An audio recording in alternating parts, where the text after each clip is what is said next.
Good evening. मैंने mic ठीक है, जब तक सारे बच्चे आ जाते हैं तब तक मैं ऑफ रख रही हूँ।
मेरी आवाज आ रही है?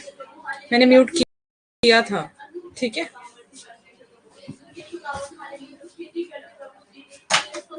Good evening. अभी करती हूँ मैं on. 1 minute, 5 minute.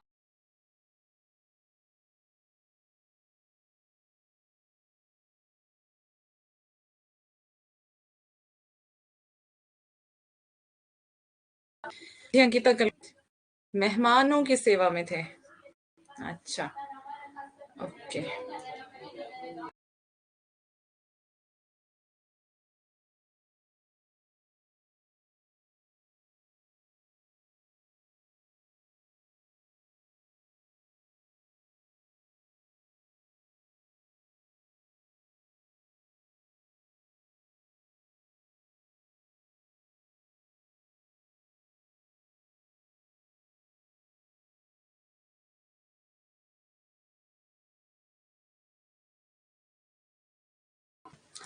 Audio video clear है ना मेरी? बहुत सारे आए थे। अच्छा, तो आप खाना बनाने में सेवा में लगे थे, है ना? मेहमान भी क्लास के टाइम में आते हैं ना? ओके। बाकी बच्चे कैसे हैं? सभी ठीक है? अच्छे हैं? पेपर की तैयारी कैसी है?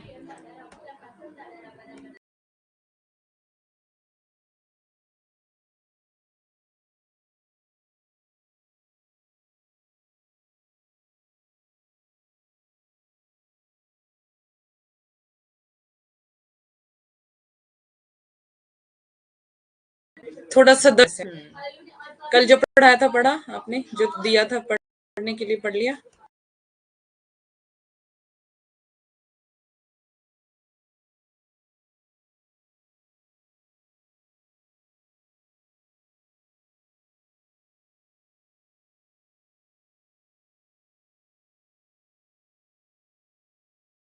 तैयारी चल रही है? Very good. हाँ, क्या दिए थे मैम, प्लीज बताएं। पीडीएफ अपलोड किया था कल, देखा था आपने? मिला था कल? पीडीएफ अपलोड किया था, मिला था आपको?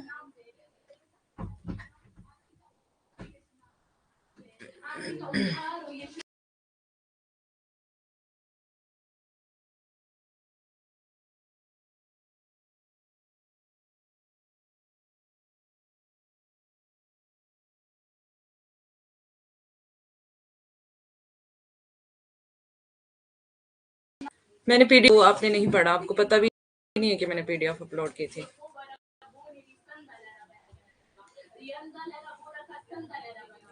Very bad.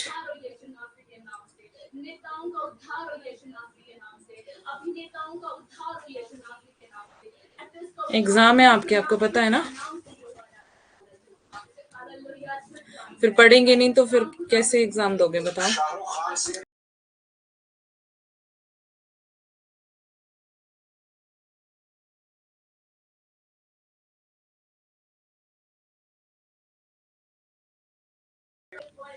कैसे एग्जाम?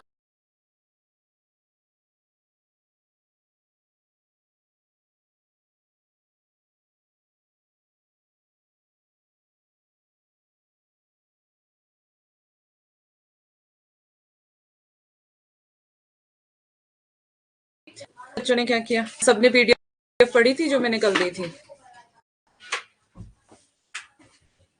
बाकी सबने पढ़ा? अंकिता तो क्लास में थी नहीं कल।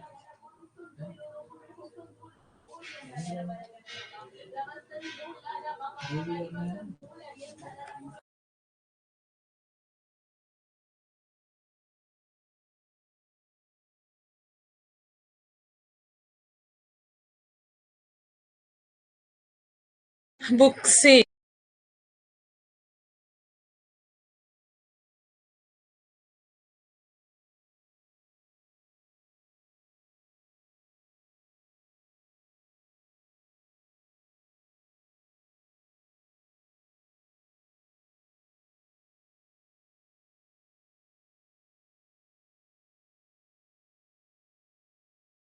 एक मिनट बस, मैं कुंडी।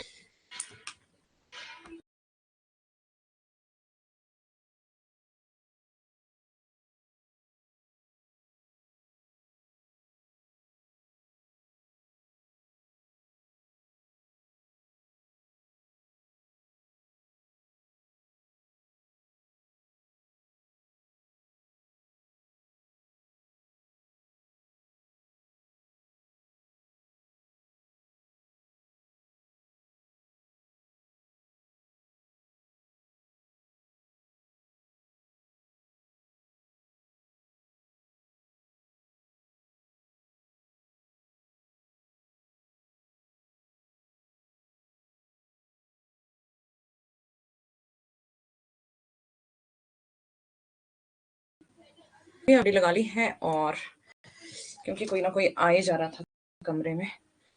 तो वीडियो क्लियर आ रही है आपको? ये बताओ मुझे, कोई प्रॉब्लम तो नहीं है?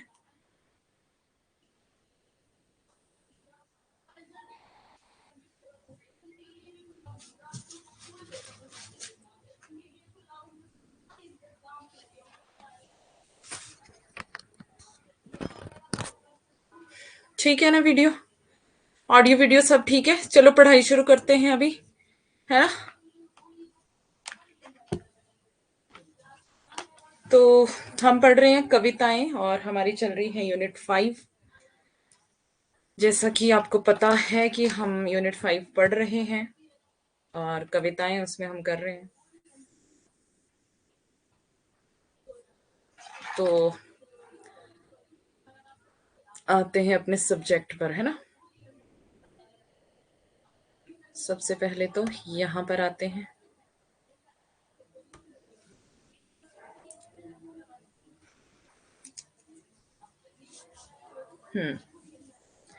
तो यहाँ पे क्या लिखा है? आपने इसको पढ़ा? नहीं पढ़ा है तो इसको पढ़ लें, तो फिर आगे चलते हैं ना।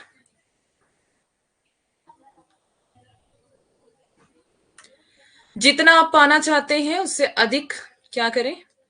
देना सीखें। अब देना क्या है? पैसा। क्या देना है बताओ?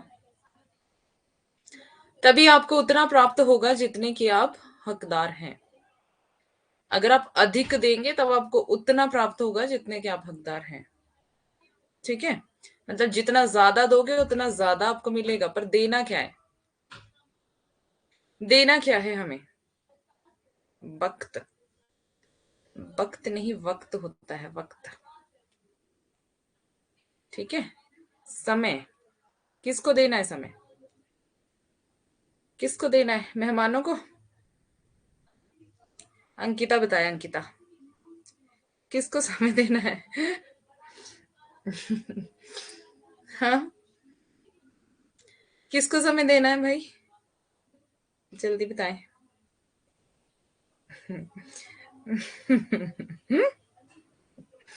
हाँ जी, पढ़ाई को समय देना है, पढ़ाई को। ठीक है, तो जितना आप पढ़ाई को समय देंगे ना, उतना ज्यादा आपको आपके परिश्रम का फल मिलेगा। ठीक है, तो क्या करना है? पाना कितना चाहते हो आप? पाना तो बहुत ज्यादा चाहते हैं, लेकिन देना ज्यादा नहीं चाहते हम, है ना? सिर्फ हम पाना पाना पाना पाना चाहते हैं। पाना चाहते हैं और हम अपने कंफर्ट जोन से बाहर नहीं निकलना चाहते। ऐसा होता है, कंफर्ट जोन से बाहर नहीं आना चाहते हम, है ना? ऐसा होता है ना? कहीं हमारी नींद ना डिस्टर्ब हो, हमारा सुख चैन ना कहीं चला जाए। हाँ, मोबाइल को, सही बात। सही बात, मोबाइल को टाइम देना चाहिए, है ना? तो जल्दी सफल हो जाएंगे। ओके, तो कंफर्ट जोन से हम बाहर नहीं आते हैं, जहां पर हमें सुख सुविधाएं मिल रही हैं, सुख सुविधाएं, बस हम उसी में सीमित रह जाते हैं। खाना पीना मिल रहा है, सोना है बस, पैसा भी मिल रहा है ना? जरूरतें भी पूरी हो रही है, तो सोना है, मोबाइल चलाना है। ऐसे ही होता है ना? मोबाइल चलाओ आराम से बिस्तर में बैठ के, बड़ा मजा आता है, चैटिंग करो, गाने सुनो, गेम खेलो, यही होता है ना? ऐप और पीडीएफ तो इसी में है, मतलब जेआरएफ पाना है। ऐप और पीडीएफ तो इसी में। अच्छा, फोन में, मोबाइल में? तो मोबाइल का बहुत सारे यूजेस होते हैं ना। अब एक यूज हो तब तो कोई दिक्कत नहीं है ना? अब क्या होता है कि हम निकालते तो हम पढ़ने के लिए मोबाइल, चलो पढ़ाई करेंगे, सामने मैसेज आ गया कोई व्हाट्सएप पे, मैसेज ऊपर से नोटिफिकेशन शो हो रही है आपको, ओहो मैसेज आ गया, चलो रिप्लाई कर लेते हैं। आज चलो गए हैं व्हाट्सएप पे तो स्टेटस भी देख ही लेते हैं। आप लगे स्टेटस देखने, स्टेटस तक पहुंच गए, स्टेटस ने आपको लिंक दिया कोई यूट्यूब का, और आप यूट्यूब पे पहुंच गए, यूट्यूब पे पहुंच गए, या तो फिर आप फेसबुक पे पहुंच गए, या फिर आप इंस्टा पे पहुंच गए, जो जो भी आप सोशल मीडिया यूज करते होंगे, है ना? वहां वहां आप पहुंच जाते हैं। 5 घंटे रोज पढ़ता हूँ, अच्छा, गुड।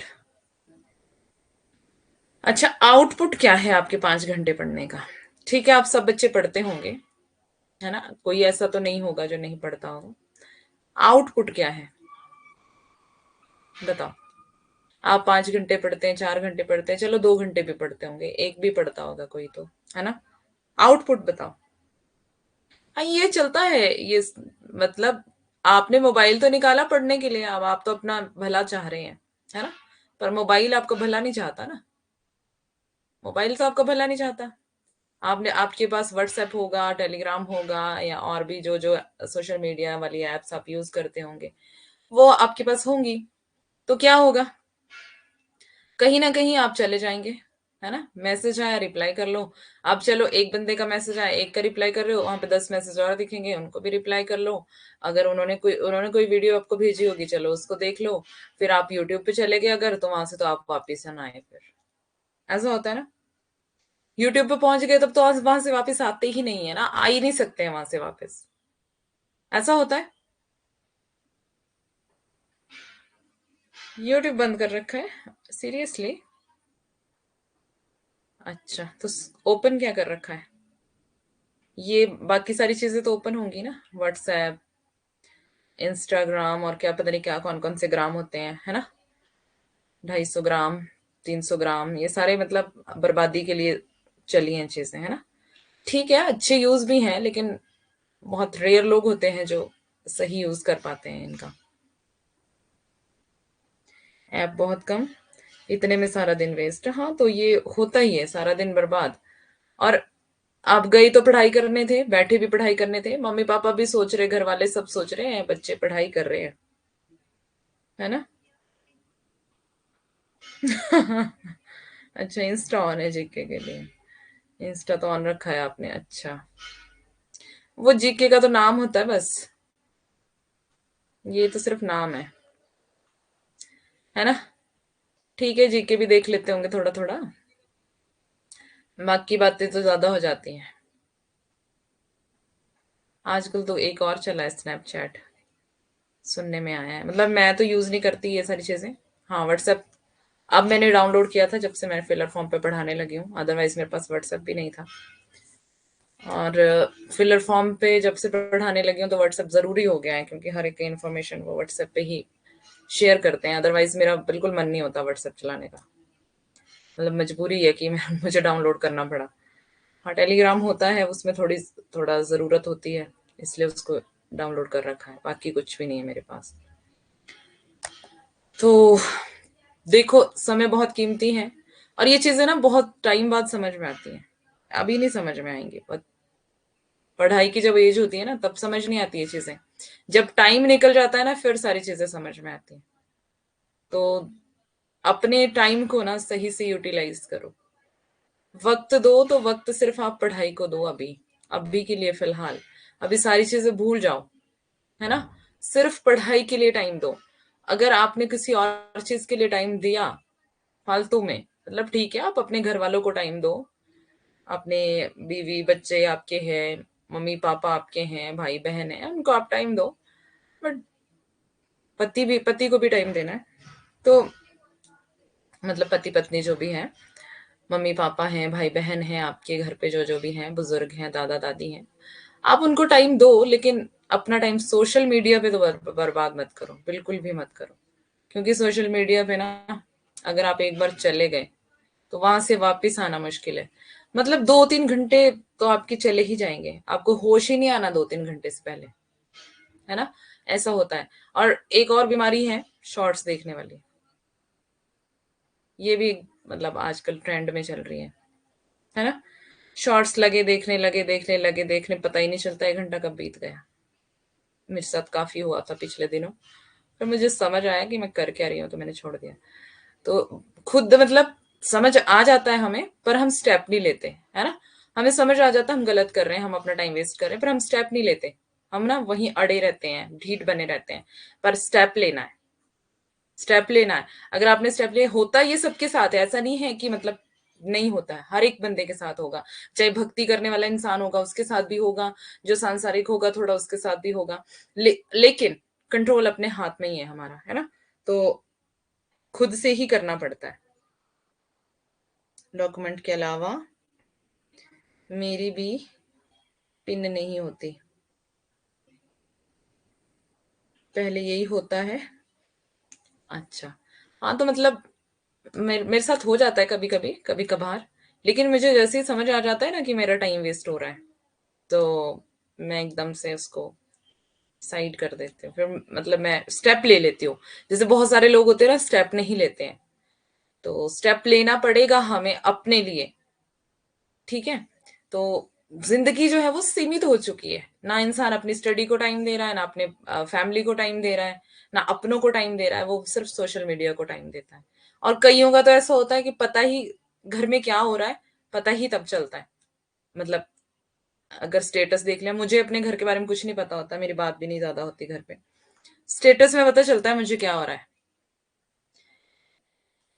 तो क्या है घर पर, जब मैं पढ़ाई करती थी तो मैं अपने कमरे में रहती थी, बाहर क्या हो रहा मुझे कुछ नहीं पता होता था।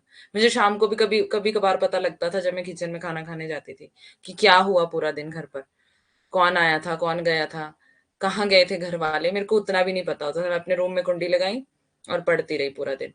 तो कई बार तो मेरे को बड़े-बड़े दिनों बाद पता चलता था कि कोई आया था या कुछ हुआ था बीते दिनों। तो ऐसा आपकी जब आप स्टडी कर रहे हो ना तो ऐसे पैक होना पड़ेगा आपको।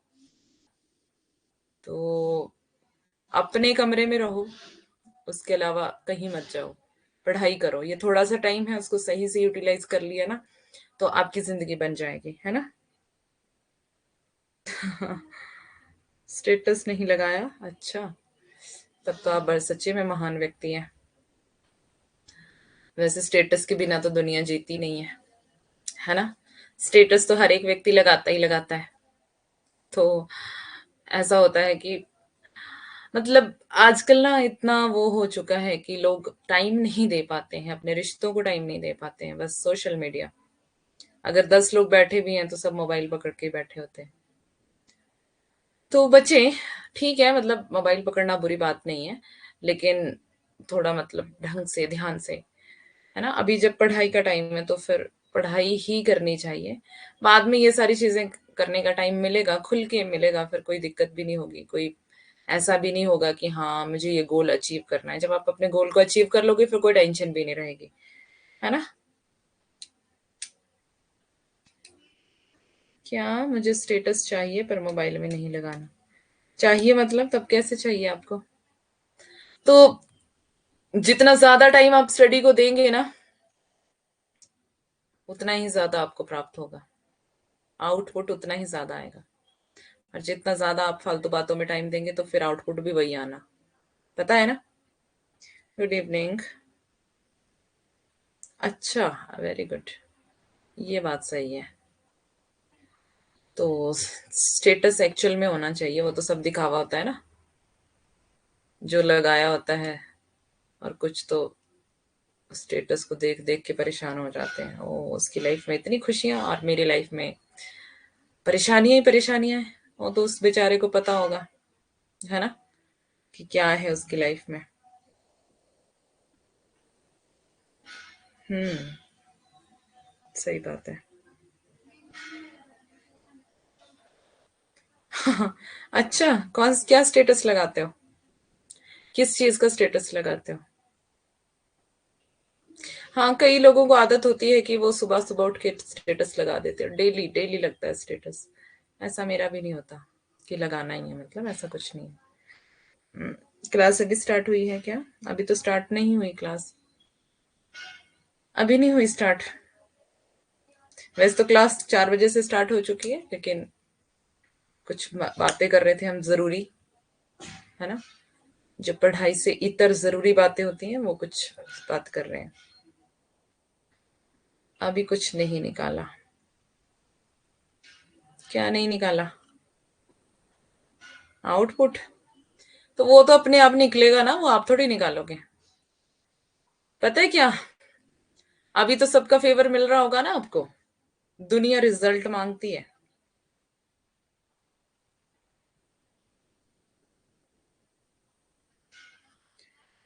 दुनिया रिजल्ट देखती है कि क्या है आपके पास। आज फॉर्म भर दिया, वेरी गुड। क्या करती है दुनिया? रिजल्ट मांगती है। सबको रिजल्ट चाहिए होता है। पैसा आपके पास होगा ना तो सारी दुनिया आपके साथ होगी।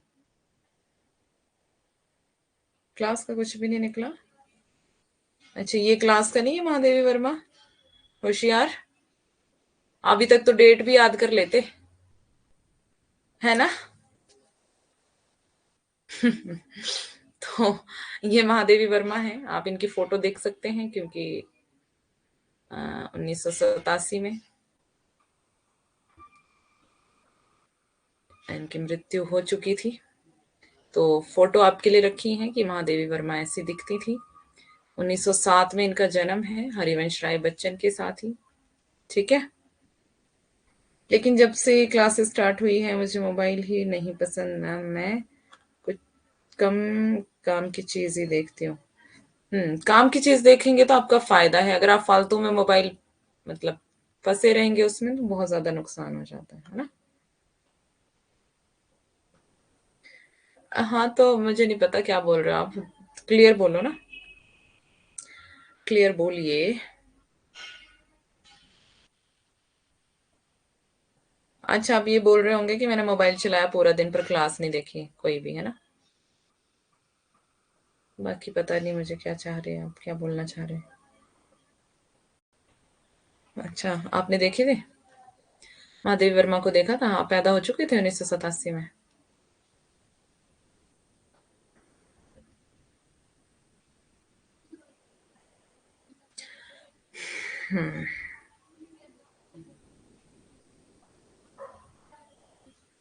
ओके, चले आगे चलते हैं हम।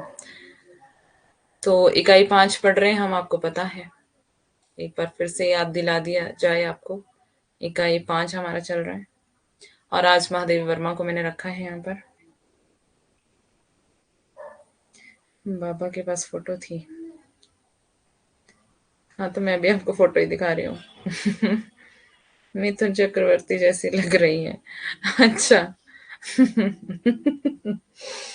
पूनम।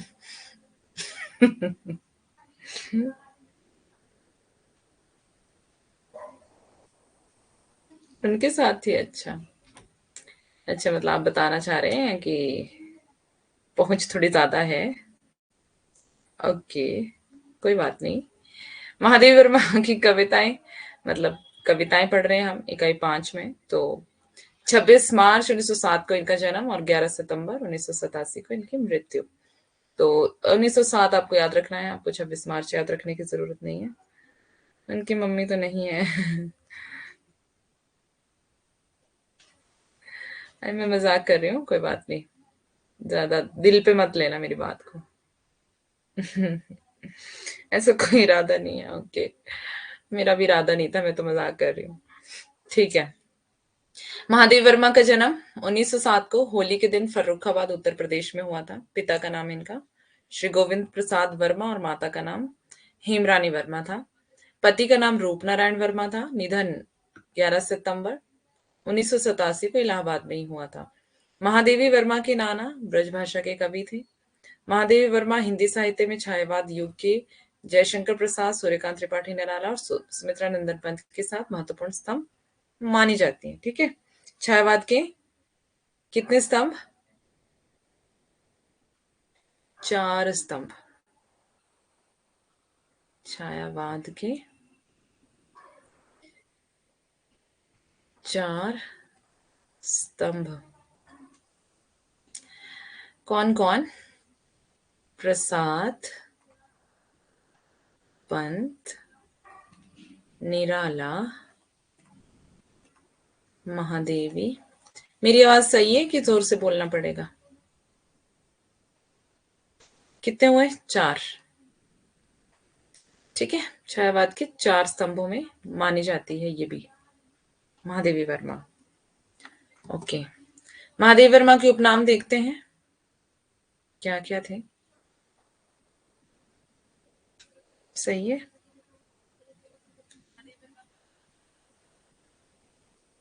महादेवी वर्मा को आधुनिक मीरा के नाम से पुकारा जाता है। फोन कहाँ सेट करूं? मैं नीर भरी दुख की बदली, इनकी बहुत अच्छी कविता है। अच्छा, 1 मिनट ना, फोन कहीं सेट कर लेती हूँ।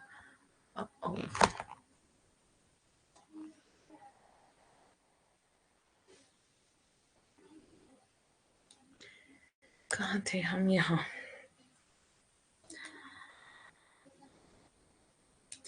महादेव वर्मा को आधुनिक मीरा के नाम से पुकारा जाता है।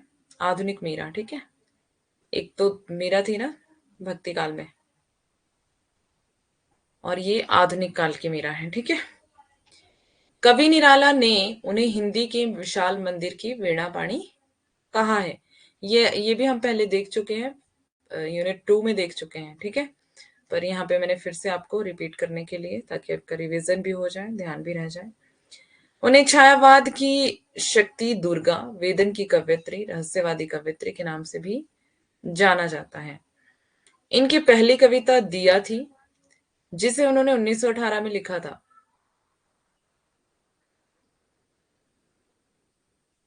7 वर्ष की अवस्था में इन्होंने एक सवैया भी लिखा था। महादेवी वर्मा अपनी काव्य रचना ब्रजभाषा में करती थी। बाद में आचार्य महावीर प्रसाद द्विवेदी की प्रेरणा से इन्होंने खड़ी बोली में लिखना आरंभ किया।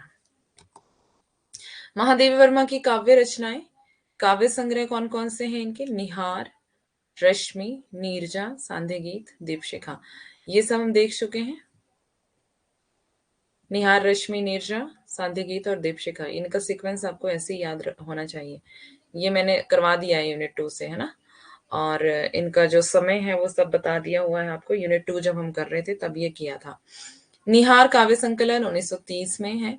इसमें 1924 से 1928 ईस्वी तक की 47 कविताएं संकलित हैं। इस काव्य संकलन की भूमिका हरिऔध ने लिखी थी। ये वाला इंपॉर्टेंट पॉइंट है। निहार की भूमिका पूछा जाता है कि किसने लिखी थी, तो हरिऔध का नाम आपको ध्यान में रखना है। इनकी अधिकतर कविताएं प्रेम व आध्यात्मिक विषयों में संकलित हैं। रश्मि काव्य संकलन 1932 में, इसमें 1928 से 1931 तक की 35 कविताएं संकलित हैं। नीरजा काव्य संकलन 1935 में, यह 1932 ईस्वी से 1934 ईस्वी तक की रचित 58 गीतों का संकलन है। तो नीरजा में क्या है? गीतों का संग्रह है नीरजा। ये हम सब देख चुके हैं पहले, ठीक है। इसमें वेदना के गीत हैं। इसी रचना के कारण इन्हें वेदना की कवयित्री भी कहा जाता है। इस रचना के लिए उन्हें 1936 में सेक्सरिया पुरस्कार 500 रुपए मिला था। ये भी देख लिया था हमने पहले। सांध्य गीत काव्य संकलन 1936 में, इसमें 1934 से 36 तक के 45 गीत संकलित हैं। निहार, रश्मि, नीरजा और सांध्य गीत, ठीक है। इसमें दीपशिखा नहीं है सांध्य गीत में, दीपशिखा इसके बाद लिखी गई है, ध्यान रखना। कविताओं का संकलन कर 1940 में यामा नाम से प्रकाशित करवाया। तो निहार, रश्मि, नीरजा और सांध्य गीत यामा में संकलित है, ठीक है। यामा का समय शायद 1982 है, शायद अभी याद नहीं आ रहा उतना, 82 लग रहा है। पर निहार, रश्मि, नीरजा और सांध्य गीत किस में संकलित है? यामा में, ध्यान रखना। अभी यहाँ पे लिख रही हूँ, बहुत ज्यादा इंपॉर्टेंट है। निहार, रश्मि, नीरजा और सांध्य गीत किस में संकलित है? यामा में संकलित। अब इसको दीपशिखा के साथ इसको कंफ्यूज नहीं करना, ये भी दीपशिखा भी होगा इसमें, ठीक है। वो इसके बाद लिखा गया है। 40 में आया था यामा, 40, जिसमें कुल 185 कविताएं थी। इस रचना के लिए उन्हें 1982 में ज्ञानपीठ पुरस्कार से सम्मानित किया गया था। दीपशिखा का प्रकाशन 42 में हुआ है। देखो, इसका 40 में था और दीपशिखा का 42 में, इसके बाद थी दीपशिखा। बहुत सारे बच्चे इसमें ही कंफ्यूज हो जाते हैं, उनको लगता है सारी की सारी यामा में थी, पर दीपशिखा इसमें नहीं है, वो आपको याद रखना है ना। तो बच्चे गलती से इसको गलत कर देते हैं। आगे है, यह 1936 से 42 तक की रचित 51 गीतों का संकलन है। दीपशिखा, दीपशिखा भी गीतों का संकलन और नीरजा भी गीतों का संकलन, पर नीरजा में वेदना के गीत है, ध्यान रखेंगे। अन्य काव्य संकलन बंग दर्शन 1943 ईस्वी में प्रकाशित हुआ। इसमें बंगाल के अकाल के समय में विभिन्न कवियों के द्वारा रचित कविताओं का संकलन है। इसमें कुल 23 कविताएं हैं। इसे महादेवी वर्मा के काव्य संकलन में शामिल नहीं किया जा सकता है। इसमें सिर्फ महादेवी वर्मा की एक कविता है। आगे है, आधुनिक कवित्री महादेवी 1940 ईस्वी में प्रकाशित हुआ। इसमें 1940 में यामा था ना, इसमें अच्छा 82 में पुरस्कार मिला था, ठीक है। जो 82 की मुझे याद आ रही थी, यहाँ पर ज्ञानपीठ मिला है इनको 82 में, 82 की याद आ रही थी मुझे अभी। तो यामा पर ही इनको ज्ञानपीठ मिला है और 82 में मिला है, ठीक है। तो इसको ध्यान में रखना आपने। 1940 में यामा का संकलन हुआ। इसमें महादेवी वर्मा की 74 कविताओं का संकलन है। निहार, रश्मि, नीरजा और सांध्य गीत इनके शिष्यों के द्वारा प्रकाशित करवाया गया। इसके लिए उन्हें 1944 ईस्वी में मंगला पारितोषिक एवं भारत भारती पुरस्कार मिला। तो 2 पुरस्कार इसके लिए मिले हैं इनको। हिमालय 1936 ईस्वी में प्रकाशित था। इसमें चीनी आक्रमण के बाद विभिन्न कवियों के द्वारा रचित राष्ट्रीय भावना की 21 कविताएं संकलित हैं। इसमें 2 कविताएं महादेवी वर्मा की हैं और 19 कविताएं अन्य 7 कवियों की हैं। सप्तवर्णा 1960 में प्रकाशित हुआ था। यह उनकी मौलिक रचना नहीं है। सप्तवर्णा उनकी मौलिक रचना नहीं है, ध्यान दें। यह ऋग्वेद और संस्कृत के गीतों का संकलन है, ठीक है। तो मतलब ऋग्वेद से लिए हैं, संस्कृत से गीत लिए हैं इन्होंने, उसका संकलन है। इसमें 32 गीत हैं। फिर है संधिनी 95 में संकलित। अब देखो इनकी डेथ तो 87 में हो गई थी ना। तो ये इनके शिष्यों ने बताया कि प्रकाशित करवाई है कुछ रचनाएं, है ना। इसमें महादेवी की चुनी हुई 65 कविताओं को संकलित किया गया है। इसे नागरी प्रचारणी सभा के द्वारा, ये नागरी प्रचारणी सभा ने करवाया प्रकाशित, संधि ने। ठीक है, आगे हैं महादेवी वर्मा जी के द्वारा कुल 236 गीत और कविताएं लिखी गई हैं। महादेवी वर्मा जी ने अपने काव्यांगों का जो नामकरण किया है उसमें क्रमबद्धता और भावों की दृष्टि अत्यंत उपयुक्त है। अब गद्य साहित्य है अतीत के चलचित्र 1940 ईस्वी में प्रकाशित हुआ था। यह संस्मरणात्मक रेखा चित्र है। जो अतीत के चलचित्र है वो क्या है? संस्मरणात्मक रेखा चित्र। इसमें कुल 11 संस्मरण है। मुख्य संस्मरण घीसा, रामा, बिट्टो, साबिया, अलोपी दीन और या अलोपी। तो ये पूछा जाता है कि घीसा, रामा, बिट्टो, साबिया, ये सब मतलब किस में है? तो अतीत के चलचित्र में है, ये आपको याद रखना है। ठीक है,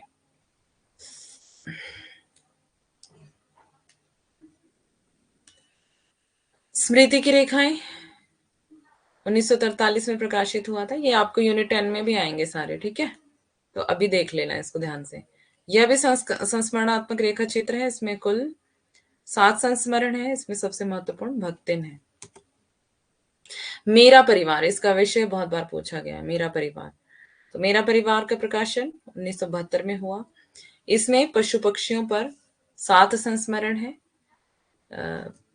यूपीएचएससी में है ये सिलेबस में, मेरा परिवार, मतलब यूपी असिस्टेंट प्रोफेसर में। कोई तैयारी तो नहीं कर रहा है यूपी असिस्टेंट प्रोफेसर की? पशु पक्षियों पर 7 संस्मरण है इसमें। मेरा परिवार जो है वो अपने, इन्होंने पशु पक्षियों को कहा है। ठीक है, इनके पास बहुत सारे पशु पक्षी थे, पढ़ा है। इसमें महत्वपूर्ण गिल्लू, गौरा, निक्की, रोजी और रानी, ये इनके इसके पात्र थे। पात्र मतलब वही पशु पक्षी पात्र है ये। पथ के साथी, इसका प्रकाशन 56 में हुआ था। इसमें समकालीन 11 साहित्यकारों को परिचय है। मतलब इनके समकालीन का मतलब क्या होता है? समान काल में, मतलब जो इन्हीं के काल में थे कवि, उन्हीं 11 साहित्यकार जो थे उनके बारे में इसमें लिखा हुआ। पथ के साथी मतलब जो इनके पथ में साथ साथ थे। ठीक है, तो आपको इससे याद रखना है पथ के साथी में का विषय क्या है। पथ के साथी का विषय समकालीन 11 साहित्यकारों का परिचय। तो 11 आपने ये भी याद रख लेना संख्या।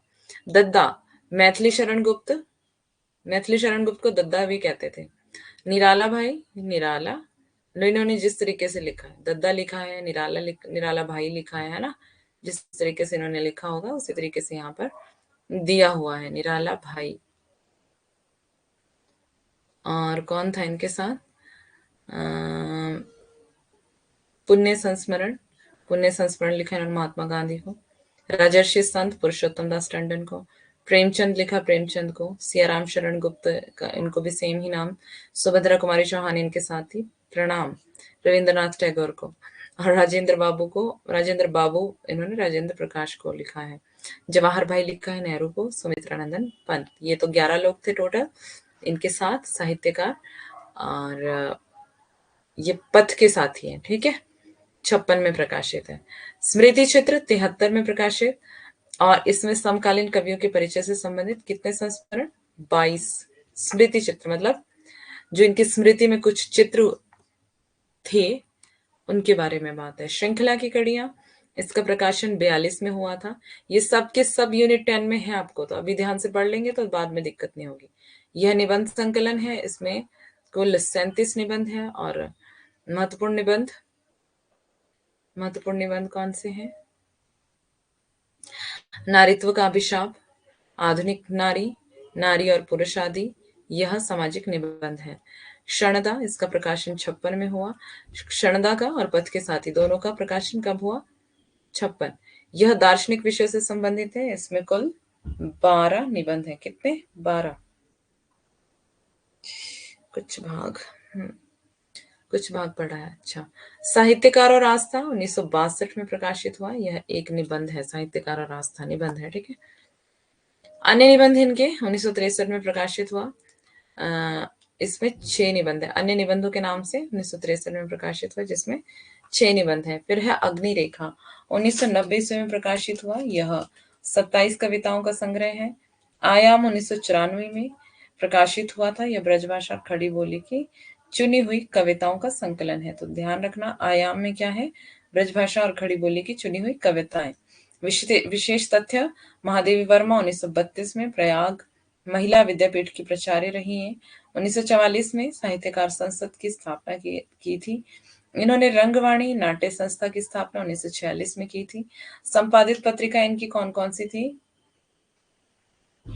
चांद साप्ताहिक थी, 1932 से 36 तक निकलती रही ये पत्रिका। उसके बाद साहित्यकार मासिक पत्रिका थी, 1937 में निकलती थी। महिला पत्रिका थी जो पाक्षिक थी। पाक्षिक का मतलब हुआ जो 15 दिन बाद, जो 15-15 दिन बाद निकलती हो, ठीक है। 1928 से 87 तक ये वाली महिला पत्रिका चलती रही। विश्ववाणी साप्ताहिक थी, ये भी सप्ताह में एक बार निकलती थी, मतलब हर सप्ताह। और 1963 युद्ध से संबंधित पत्रिका थी ये, ठीक है, विश्ववाणी। आगे पुरस्कार, ज्ञानपीठ पुरस्कार मिला यामा को 82 में, भारत भारती मिला 43 में, पद्म विभूषण मिला 88 में। तो मतलब इनकी मृत्यु के बाद मिला इनको पद्म विभूषण। कुछ कुछ पुरस्कार मृत्यु के बाद भी मिलते हैं ना, कुछ उपाधियां, कुछ पदवियां, है ना। तो उसी तरह से इनको भी। ओके, महादेवी जी की तमाम सुंदर रचनाओं के बीच में नीर भरी दुख की बदली काफी लोकप्रिय है। तो ये जो आप बात कर रहे थे अभी, एसएस आपकी कविता आने वाली है।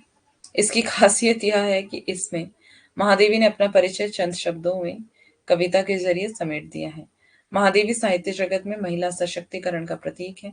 वे कई लेखिकाओं के लिए प्रेरणा स्रोत बनी। महादेवी वर्मा के हृदय में शैशव अवस्था से ही जीव मात्र के प्रति करुणा थी, दया थी। उन्हें ठंडक में कूं कूं करते हुए पिल्लों का भी ध्यान रहता था। पशु पक्षियों का लालन पालन और उनके साथ खेल कूद में ही दिन बिताती थी। चित्र बनाने का शौक भी उन्हें बचपन से ही था। इस शौक की पूर्ति के लिए वे पृथ्वी पर कोयले आदि के से चित्र उकेरा करती थी, ठीक है, उकेरा करती थी होगा।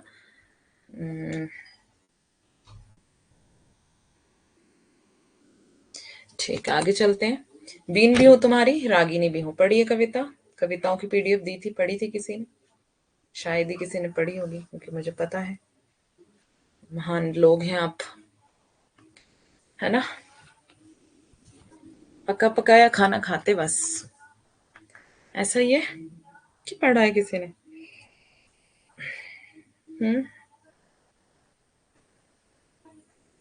पढ़ी है, वेरी गुड।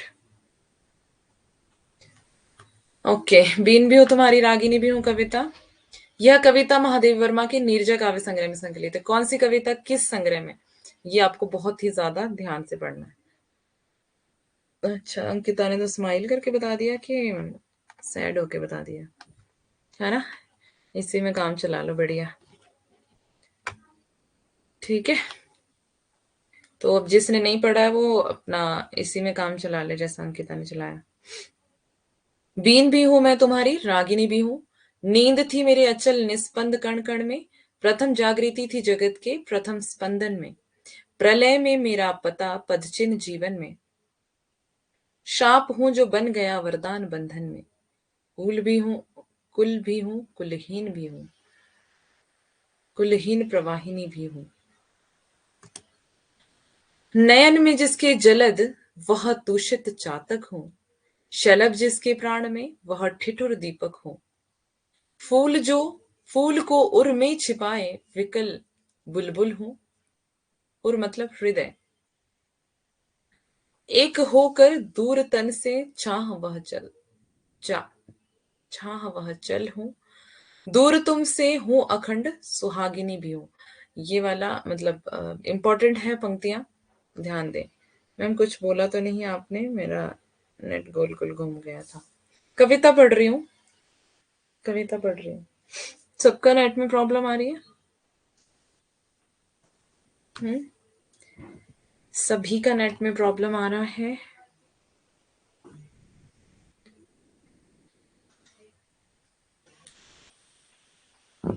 बताइए। नो। ओके, प्लीज पढ़ लिया करो, ठीक है? आपको जितना पढ़ने के लिए दिया जाता है उतना तो पढ़ लिया करो यार। काहे हमको परेशान करते हो तुम लोग?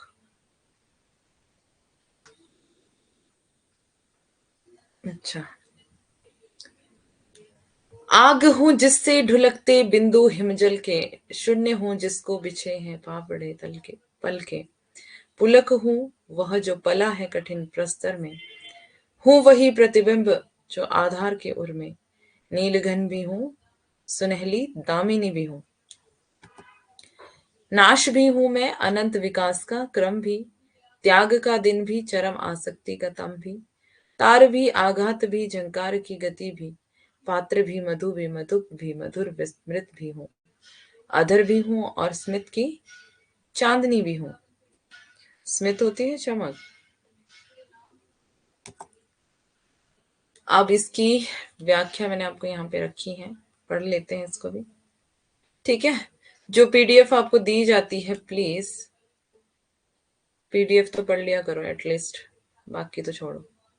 मतलब छोड़ो तो क्या, हिम्मत तो रखनी पड़ेगी ना पढ़ने के लिए, पर मेरी बात नहीं मानते ना आप लोग, तो फिर बुरा लगता है मुझे, है ना? पढ़ोगे तो आपका ही फायदा होगा। पीडीएफ जो देती हूँ उसको पढ़ लिया करो, ओके? बीन भी हूं मैं तुम्हारी रागिनी भी हूं कविता में महादेवी, कई उदाहरण देकर बताना चाहती है कि जिन पक्षों से मिलकर किसी पूर्णता की अवधारणा बनती है, उन सारे पक्षों को मिलाकर मेरे स्त्री के व्यक्तित्व का निर्माण हुआ है। मानने लगा। अच्छा, वेरी गुड। हाँ, बाकी बच्चे कब मानेंगे? बाकी बच्चे कब मानेंगे? सभी बताओ। पूर्णता की अवधारणा बनती है उन सारे पक्षों को मिलाकर मेरे यानी कि स्त्री के व्यक्तित्व का निर्माण हुआ है। भेद को प्रकट करने वाले जितने पक्ष हैं उन सबको मिलाकर मैं अभेद के व्यक्तित्व को प्राप्त करती हूँ। अभी, वेरी गुड। मैं द्वैत की संभावना किसी दूसरे के साथ नहीं रखती, बल्कि अपने आप में मैं अद्वैत को धारण करती हूँ। मैं बीन भी हूं और उससे निकलने वाली रागिनी भी हूँ। मैं भी बहुत मानती हूँ मैम, कभी कभी भूल जाती हूँ। अच्छा, चलो माफ किया आपको मैंने। एक तो ऐसे मासूम जैसे चेहरा बना लेती हो ना। मैं बीन भी हूं और उससे निकलने वाली रागिनी भी हूं, मतलब बीन से जो रागिनी निकलती है, टोन। जिस वीणा को तुमने झंकृत किया है वह वीणा तो मैं ही हूं, उससे निकली हुई स्वर लहरी भी मैं ही हूं। मेरे अखंड व्यक्तित्व को समझो। प्रकृति में बसी हुई खामोशी और नींद मेरी ही थी।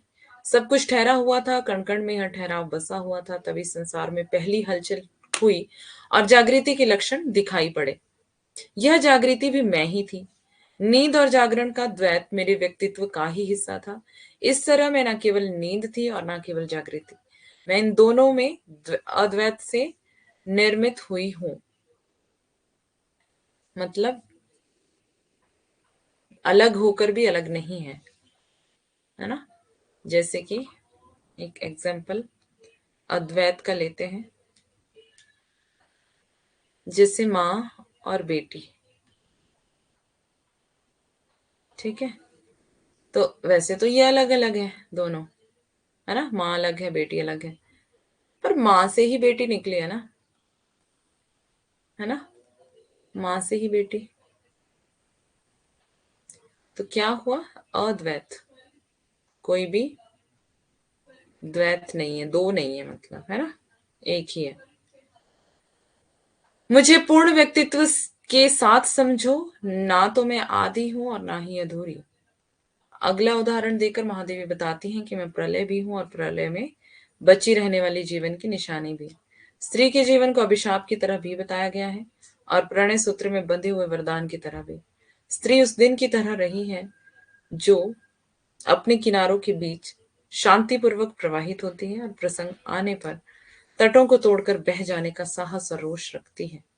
ये सभी उदाहरण बताते हैं कि स्त्री का व्यक्तित्व एकांगी और एक तरफा नहीं है, बल्कि पूर्णता के सभी शर्तों का निर्वाह करने वाला है। इसी ढंग से यह कविता आगे बढ़ती जाती है और अपनी बात को साबित करने के लिए महादेवी कई तरह के उदाहरण देती है देती जाती है। मैं उस व्याकुल चातक पक्षी की तरह हूं जिसकी आंखों में जल से भरे हुए बादल बसते हैं। मतलब यह कि मैं प्यास भी हूं और पानी भी। मैं वह शलभ हूं जिसके हृदय में दीपक बसा हुआ होता है। शलभ दीपक को प्रेम करता है, मगर वही निष्ठुर दीपक मिलन के समय उसकी मृत्यु का कारण बनता है। ठीक है, ये आपने खुद ही पढ़ लेना है ना। ये बस मैं कविता कविता पढ़ देती हूँ, जो आपके लिए अर्थ रखा है आपने खुद पढ़ लेना है उसका ना, नहीं तो हमारा ज्यादा टाइम लग जाएगा ऐसे। और ये कविताएं ऐसे मतलब बहुत डिटेल में पढ़नी पड़ेगी, है ना।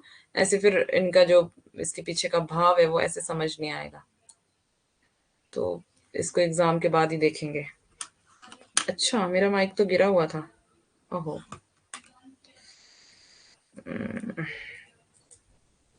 आवाज सही थी मेरी? तो माइक मुझे लगा मैंने लगाया है, शायद मैंने लगाया नहीं होगा। आवाज सही आ रही थी? इस कविता का संकलन सांध्य गीत काव्य संग्रह में किया गया है। ठीक है, नीर भरी दुख की बदली किसमें है? सांध्य गीत में।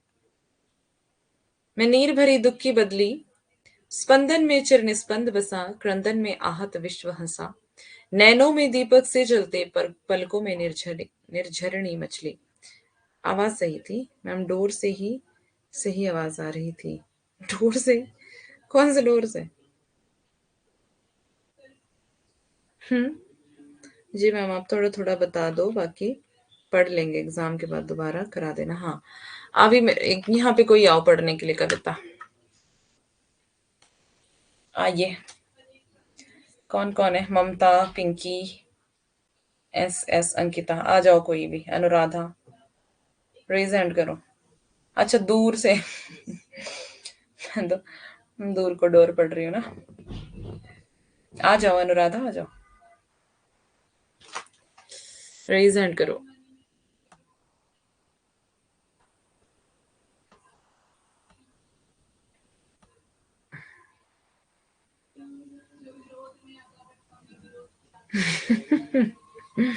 अरे यार, कहाँ पहुंच गई मैं।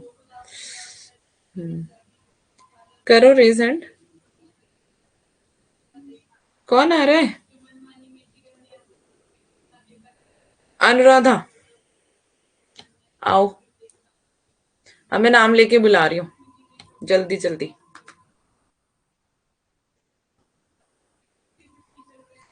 एक दूसरे का नाम मत लो, बच्चे थोड़ी हो छोटे, बड़े बच्चे हो अब। अब तो मौका मिलना चाहिए, मौके का फायदा उठाना चाहिए। इस उम्र में तो मौके का फायदा उठाते हैं लोग, और आप मौके को गंवा देते हो।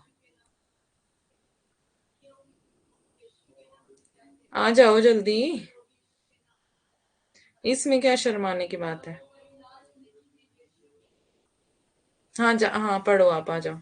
रेज हैंड करो तो मैं जल्दी, मैं बैक आई हूँ।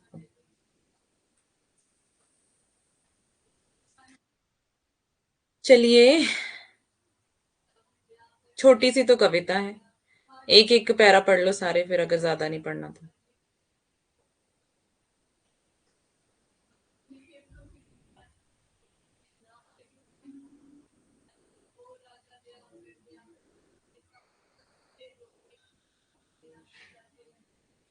नखरे इतने दिखा रहे हैं ना।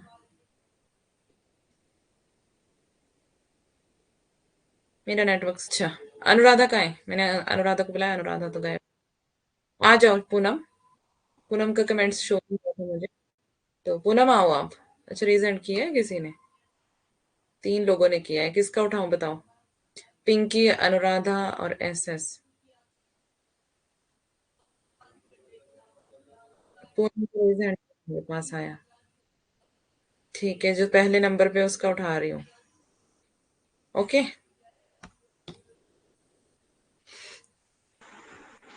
अनुराधा लाइन पे है। हाँ, वो फर्स्ट पे थी ना। अनुराधा लाइन पे है। अनुराधा, 1 मिनट रुकना, मैंने वॉइस बंद कर रखी है। ठीक है। वॉइस बंद कर रखी है। अच्छा, आज मुझे रेज हैंड का इसीलिए पता नहीं चल रहा। हम्म, ठीक। अनुराधा, आप लाइन पर हैं और आपको PDF दिखाई जाती है और आपको पढ़नी होगी। चलिए।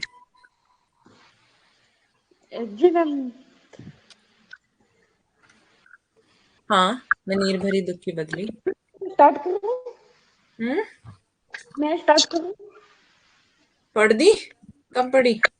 मैं नीर भरे दुख के बदले संपदन में चीर निशन फंसा, क्रोधन में आहत विषम हंसा, नैनों में दीपक से जलते पलकों में निर्जानी मचली, मेरा पग पग संगीत भरा, श्वासों में स्वप्न पराग झरा, नभ के नव रंग भूनते दुकुल, छाया में मल्ले बिगाड़ बली।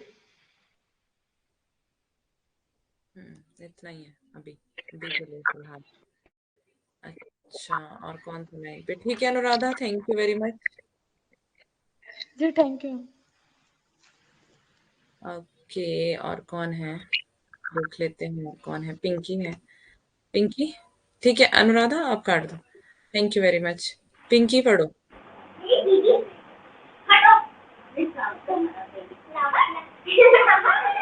शोर आ से- शोर आ रही है। जिनके पास शोर है वो ना आए प्लीज, है ना? थोड़ा डिस्टरबेंस हो जाएगी वरना। ठीक है। सत्य प्रकाश।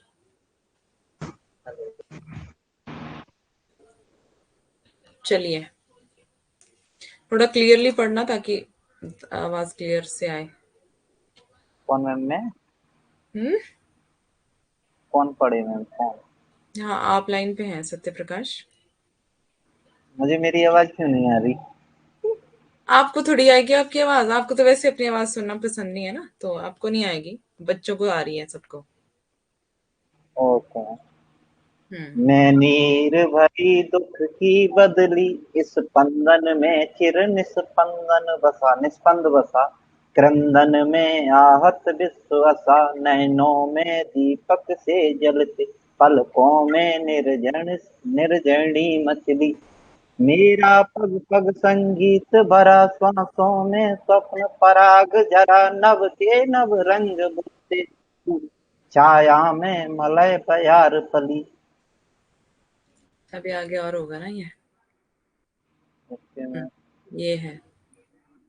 पथ को न मिलन करता आना, पद चिन्ह न दे जाता जाना, सुध मेरे आगम की जग में, सुख की सिरहन को अंत खिली में, विस्तृत नभ का कोई कोना, मेरा न कभी अपना होना, परिचय इतना इतिहास यही, उमड़ी कल थी मिट आज चली, मैं नीर भरी दुख की बदली। गुड। ठीक है, आपने गा के सुना दिया, थैंक यू वेरी मच। तो ओके हम मैम, इसको थैंक यू आगे मैम। देखते हैं। Okay, most welcome. अच्छा, अंकिता। अंकिता, आप अगली कविता पढ़ना, ठीक है? ये हो गया। अब इसका थोड़ा सा अर्थ देख लेते हैं और फिर आगे चलते हैं, ठीक है? That's good. कवित्री कहती है कि कंपन में ही आप देखो, घबराया मत करो, है ना? आया करो, आपको मौका मिलता है जब, ये मौका मौका होता है, गंवाना नहीं होता है ना? अभी आप इस उम्र में नहीं है कि आप एक दूसरे को बोलें जैसे छोटे बच्चे करते हैं ना, नहीं आप जाओ आप जाओ आप जाओ ना। आपको मौका मिलता है, मौके का फायदा उठाओ, ठीक है? हम्म। कवित्री कहती है कि कंपन में ही चिर शांति निवास करती है। रुदन के बाद ही दुखी मन प्रसन्नता महसूस करता है। आंखों में दीपक के समान वेदना की भावना ज्वलित रहती है, जिस कारण आंसू झरना के समान गिरते रहते हैं। कवित्री के कहने का भाव है कि वियोग की दशा में मानसिक व्यथा आंसू बनकर जब गिर जाती है तो मन में एक विशेष शांति महसूस होती है। ऐसा होता है ना। मैं हेडफोन की बजाय क्या से सही से नहीं गा पा रहा था। अच्छा, कविताएं बहुत पढ़ते हैं, गीत पढ़ना पसंद है। ओके। हाँ, वो आपको आवाज नहीं सुनाई देनी थी, वो बस क्लास में सुनाई देती है। आप बाद में रिकॉर्डेड देख लेना अपनी आवाज सुनने के लिए। डेली बुलाया करो। हाँ, तो मैं तो बुलाती हूँ भैया, आप लोग नहीं आते हो, है ना। वेदना की गायिका का मानना है कि अभाव से उत्पन्न दुख अति प्रिय होता है, क्योंकि इससे प्रेमी के प्रति प्रेम दृढ़ होता है। विरही अपनी वेदना रूपी आंसू से प्रेम रूपी बेल को मतलब सींचती रहती है, जिससे प्रेमी की याद दीपक के समान आंखों में जलती रहती है। साथ ही आंसू के गिरने से मन हल्का हो जाता है। ऐसा होता है ना, जब कोई दुख होता है फिर रो लेते हैं तो थोड़ा शांति मिल जाती है ना।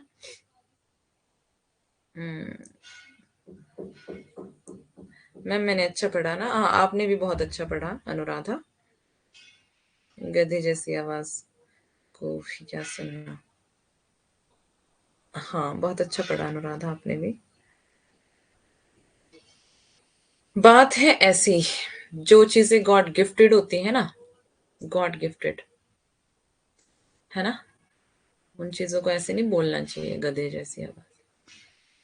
अब अब आप सोचो कि जो गूंगे होते हैं उनके साथ अपनी तुलना करो, करो, फिर पता चलेगी आपको आवाज की कदर, है ना। आवाज की कदर तब पता चलेगी ना जब किसी गूंगे को देखोगे सामने। गूंगे होते तो क्या करते, तब आप ये बोलते मुझे गधे जैसी आवाज मिल जाती, पर भगवान मुझे आवाज तो दे देता। ऐसा नहीं बोलते कभी भी, ठीक है। जिस भी बच्चे को ऐसा बोलने की आदत है कि मेरी आवाज नहीं अच्छी, मेरी हाइट नहीं अच्छी, मेरा मतलब जो भी बाल नहीं अच्छे, है ना, चलता है ना ऐसा, तो ऐसा मत बोला करे। शक्ल नहीं अच्छी, सूरत नहीं अच्छी। ओके। सो के उठी थी। अच्छा, मेरे पापा और भाई मुझे प्यार से गधा बोलते हैं। अच्छा, अनुराधा अपना आपने व्याख्या पढ़ा था? नहीं, अनुराधा ने कविता ही पढ़ी थी, व्याख्या नहीं पढ़ी। तो भाई जो आपको मिला है ना उसमें खुश रहें, संतुष्ट रहें। सोचिए आप अगर गूंगे होते तो फिर क्या आपके ऊपर बीतती, है ना। जो कुछ आपको दिया है ना गॉड ने, जो आपको गिफ्ट दिए हैं, उनकी कद्र किया करें और उनके लिए बुरा मत बोला करें, है ना। हाँ, कोई बात नहीं, अभी आपको मौका मिला करेगा पढ़ने का तो आप अच्छे हो जाएंगे और ज्यादा, है ना। आंसू के गिरने से मन हल्का हो जाता है और कवित्री अपने अंदर एक अलौकिक शांति का अनुभव करती है। इसलिए कवित्री अपने आप को बदली कहकर ये स्पष्ट करना चाहती है कि बदली जल बरसाकर रिक्त हो जाती है और वह आंसू बहाकर शून्यता की स्थिति प्राप्त करना चाहती है। कवित्री कहती है कि उसका हर कदम संगीत से पूर्ण है तथा उसकी सांसों से स्वप्न रूपी पुष्प की धूली यानी कि गंध निकलती है। आकाश के नए नए रंग दुपट्टा जैसे प्रतीत होते हैं तथा जिसकी छाया में चंदन वन से आने वाली हवा पलती है। अब देखो, ये खुद से पढ़ना है आपको व्याख्या, ठीक है। यहाँ पर इसकी व्याख्या है, यहाँ पर इसकी व्याख्या है, ठीक है। अब क्या है, ये व्याख्या अगर आप खुद से पढ़ लेंगे तो कविता मैं आपको पढ़ा रही हूँ यहाँ पर, और कविता की पंक्तियां आप ध्यान से पढ़े, पंक्तियां बहुत ज्यादा ध्यान से पढ़े क्योंकि पंक्तियों में से आजकल सवाल आ रहे हैं, ठीक है। कविता की पंक्तियां, कौन सी कविता की कौन सी पंक्ति है पहले तो ये याद होना चाहिए, और कौन से नंबर पे कौन सी बात होती है वो भी आजकल पूछने लगा है, ठीक है। आगे मैं इसको क्लियर करूंगी कैसे, मैंने वो वाली कविता आगे रखी है जिसमें आपको क्लियर करना है, ठीक है। फिर विकल है प्राण मेरे, एक और कविता है हमारे पास। अब जो पढ़ना चाहता है वो अपना रेज हैंड करे जल्दी से, टाइम नहीं है हमारे पास इतना, जल्दी जल्दी। एक एक कविता पढ़नी है। फिर विकल है प्राण मेरे।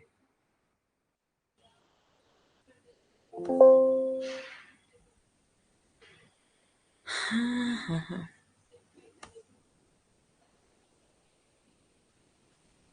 करा किसी ने रेज हैंड? अंकिता से पढ़वाए? अंकिता रेज हैंड करेंगे तो पढ़ा लूंगी जरूर। जबरदस्ती कैसे लाऊं अंकिता को?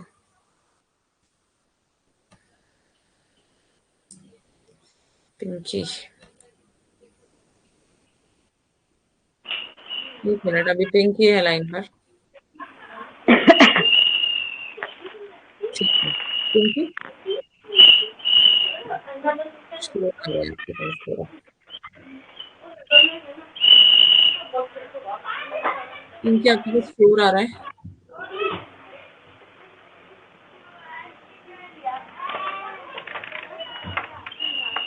पिंकी कुछ बोल भी नहीं रही है। हेलो, हाँ जी, मेरी आवाज आ रही मैम? आवाज आ रही है, थोड़ा शोर आ रहा है आपके पास। अब हाँ अभी थोड़ा ठीक है, चलो आप स्टार्ट करो।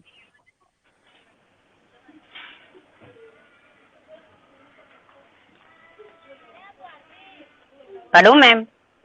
हाँ जी। फिर विकल है प्राण मेरे, कविता। इस कविता का संकलन शानदार गीत काव्य संग्रह में किया गया है। फिर विकल है प्राण मेरे, तोड़ दो ये क्षितिज में भी देख लूं उस ओर क्या है। जा रहे हैं जिस पंथ से युग कल्प उसका छोर क्या है। क्यों मुझे प्राचीर बनकर आज मेरे स्वार्थ घेरे। सिंधु की निस्सीमता पर लघु लहर का लाश कैसा। दीप लघु सिर पर धरे आलोक का आकाश कैसा। दे रही मेरी चिरचनता क्षणों के साथ फेर। हम्म अभी ठीक है, थैंक यू पिंकी। आगे किसी और ओके को मैम, दे देते हैं। Thank you very much. Thank you ma'am. Ankita,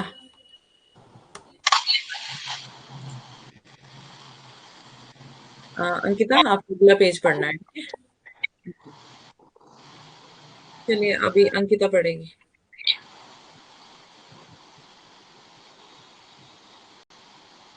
Ankita आवाज आ रही है आपको? मैम थोड़ा स्लो चल रहा है नेट। ठीक है, आवाज आ रही है आपकी, क्लियर है, आ दिख रही रहा है? है। हाँ आपको दिख रहा है ना स्क्रीन पर कविता? हाँ मैम दिख रहा है। पढ़िए। बिंब ग्राहकता कणों को शलभ को चीर साधना दी। पुलक के नभ पर धरा को कल्पान में वेदना दी।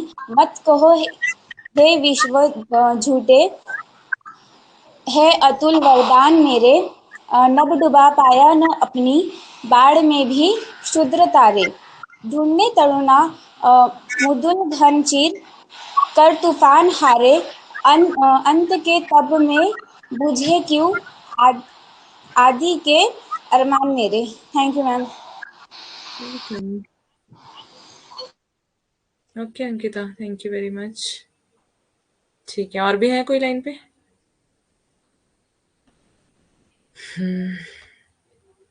और कोई है रेज हैंड पे?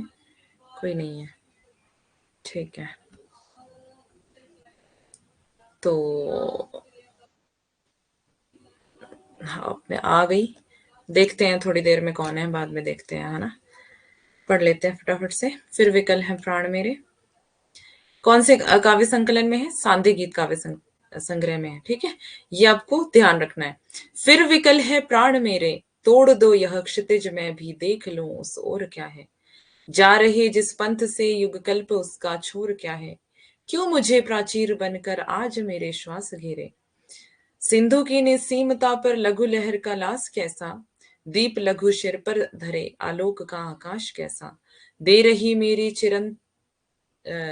चिरंतनता क्षणों के साथ फेरे।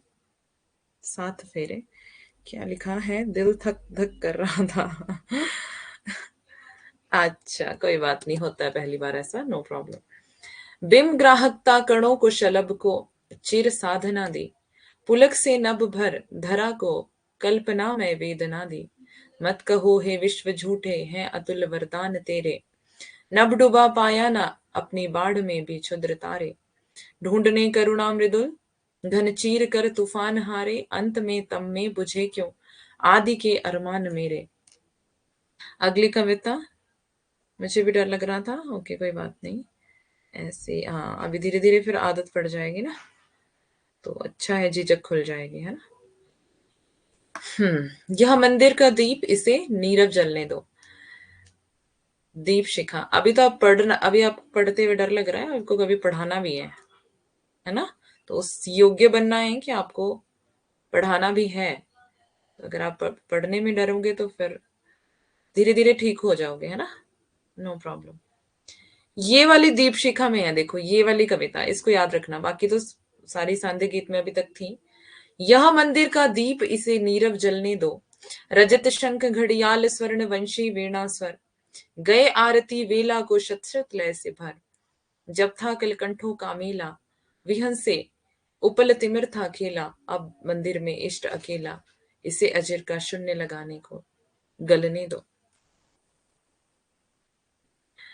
चरणों से चिन्हित अलिंद की भूमि सुनहली, प्रणत शिरों के अंक लिए चंदन की दहली। झर सुमन बिखरे अक्षत सित, धूप अर्घ्य नैवेद्य अपरिमित। तम में सब होंगे अंतर्हित, सबकी अर्चित कथा इसी लौ में पलने दो। पल के मन के फेर पुजारी विश्वस हो गया, प्रतिध्वनि का इतिहास प्रस्तरों बीच खो गया। सांसों की समाधि सजीवन, मसीह सागर का पंथ बन गया। रुका मुखर कण कण स्पंदन, इस ज्वाला में प्राण रूप फिर से ढलने दो। झंझा है दिग्भ्रांत रात की मूर्छा गहरी, आज पुजारी बने ज्योति का यह लघु प्रहरी। जब तक लौटे दिन की हलचल, तब तक यह जाएगा प्रतिपल। रेखाओं के भर आभा जल, दूत सांझ का इसे प्रभाती तक चलने दो। तो ये मंदिर का दीप, इसे नीरव चलने दो।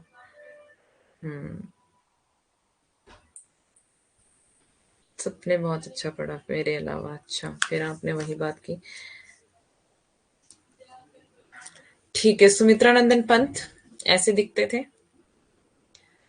इनका जन्म हुआ है 20 मई 1900 को कौशाम्बी गांव में। ठीक है, सुमित्रा नंदन पंत ये देख लिया हमने। इनके पिता का नाम गंगादत्त, माता का नाम सरस्वती। निधन कब हुआ इनका? 1977 इलाहाबाद में। सुमित्रा नंदन पंत के उपनाम, इनका बचपन का नाम गोसाई दत्त था, ये पूछा जाता है, ध्यान रखना। सबका अच्छा था, कोई कम नहीं है। ठीक है, और अच्छे हो जाओगे आप धीरे धीरे। छायावाद का विष्णु, निराला ने इन्हें प्रकृति का सुकुमार कवि कहा है। छायावाद का विष्णु भी इनको ही कहा जाता है, और निराला ने क्या कहा इनको? प्रकृति का सुकुमार कवि। ठीक है, मैं पढ़ूंगा क्या? रावणार्यजन, हिंदी का वर्ड्सवर्थ। रावण आर्यजन और हिंदी का वर्थ भी इन्हीं को कहा जाता है। इन्हें संवेदनशील इंद्रिय बोध का कवि भी कहा जाता है। पहली कविता इनकी गिरजे का घंटा 1916 में। और सुमित्रा नंदन पंत की काव्य रचनाएं कौन कौन सी हैं? पंत की काव्य यात्रा को 400 पानों में विभक्त किया जा सकता है, जिसको हम पहले देख चुके थे। छायावादी रचनाएं प्रगतिवादी अरविंद दर्शन से प्रभावित, और आध्यात्मिक मानवतावादी नव मानवतावादी रचनाएं। क्या हुआ? नंबर ही नहीं आया? ओके, कोई बात नहीं, अभी आ जाएगा, अभी आ जाएगा पूनम, आपका नंबर आ जाएगा। छायावादी रचनाएं उच्छ्वास 1929,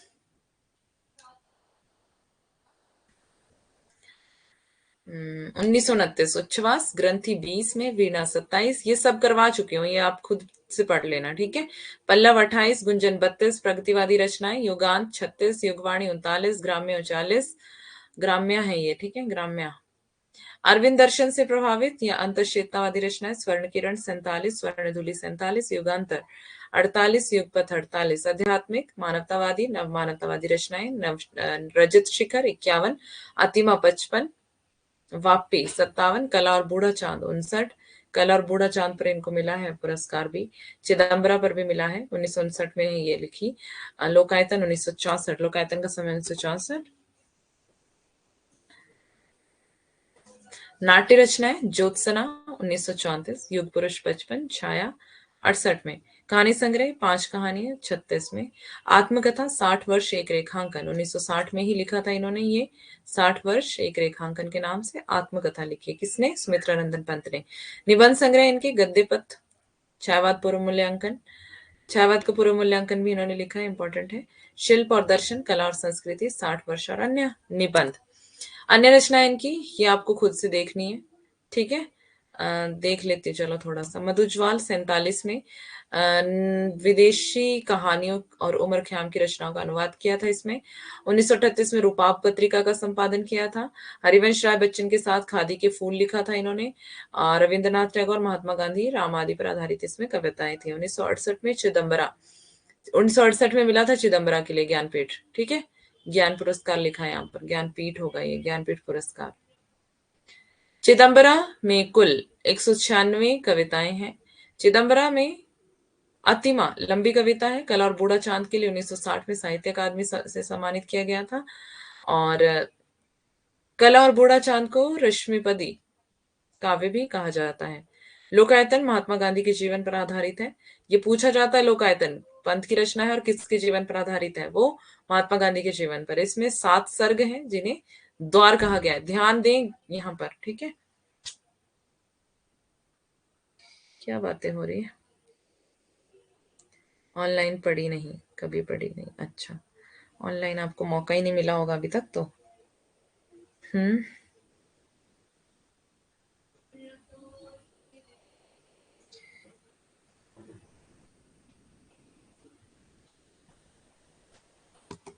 हाँ, इसके 2 भाग हैं। बाह्य परिवेश 1961, इसमें कुल 3 सर्ग हैं। इसमें गांधी द्वारा विलायत में विषय वासनाओं के में डूबने का चित्रण है। अंतश्चेतना 1964 में, इसमें कुल 4 सर्ग हैं। इसमें गांधी जी के हृदय परिवर्तन का चित्रण है। इस रचना के लिए 1966 में सोवियत लैंड नेहरू पुरस्कार अंतश्चेतना को, ठीक है, ध्यान देंगे यहाँ पर। 1961 में इन्हें पद्म भूषण से सम्मानित किया गया। 50 से 67 तक ऑल इंडिया रेडियो से जुड़े रहे। गुंजन को छायावाद और प्रगतिवाद का संधि स्थल कहा जाता है। युगवाणी रचना में पंत ने प्रगतिवाद को अपने युग की वीणा कहा है। पंत द्वारा रचित पल्लव की भूमिका को छायावाद का मैनिफेस्टो या घोषणा पत्र कहा जाता है। ये भी इंपॉर्टेंट पॉइंट है, ध्यान देंगे। पल्लव को प्रकृति की चित्रशाला कहा जाता है।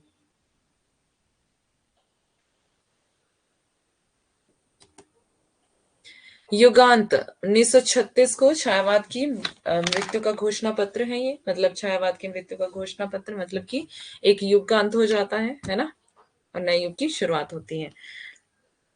पंत ने निराला के मुक्तक छंद को आरंभ में रबड़ या केंचुआ छंद कहा था, ठीक है, निराला के छंद को केंचुआ या रबड़ छंद। किंतु निराला के बाद मुक्त छंद में रचना करने वाले दूसरे कवि पंत ही थे, ठीक है। पंत का प्रिय छंद रोला। हिंदी में मूर्त के लिए अमूर्त उपमानों का प्रयोग सबसे पहले पंत ने किया था। पल्लव कविता प्रकृति प्रेम और रहस्यवादिता से संबंधित कविता है। गुंजन कविता में प्रकृति से मोह खत्म होता हुआ दिखाई देता है। इसमें शोषित वर्ग के प्रति संवेदना का भाव है। उसके बाद गुंजन पंत का अंतिम छायावादी ग्रंथ माना जाता है।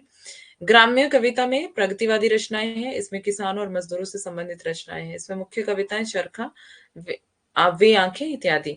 पंत ने अपनी भाषा को चित्र भाषा कहा है। अनुप्रास का प्रिय अलंकार अनुप्रास इनका प्रिय अलंकार है। और आचार्य रामचंद्र शुक्ल ने क्या कहा इनके बारे में कि युगवाणी में प्रतिवाद का सैद्धांतिक रूप है तो ग्राम्य में उसका प्रायोगिक रूप दिखाई देता है।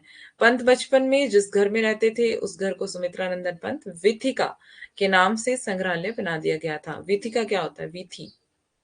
विथि विचार विथि एक शुक्ल का ग्रंथ है। विचार विथि, विथि का मतलब होता है गैलरी, ठीक है।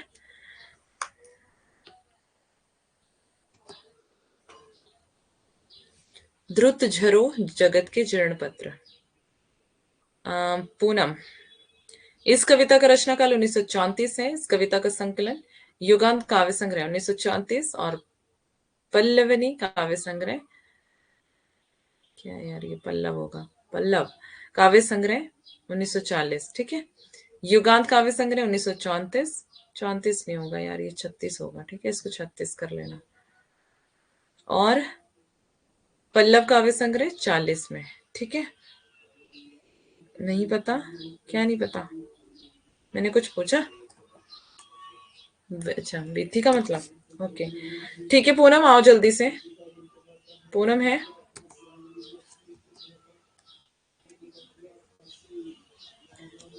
पूनम, हैंड रेज्ड है आपका? एक बार चेक कर लेती हूँ फिर।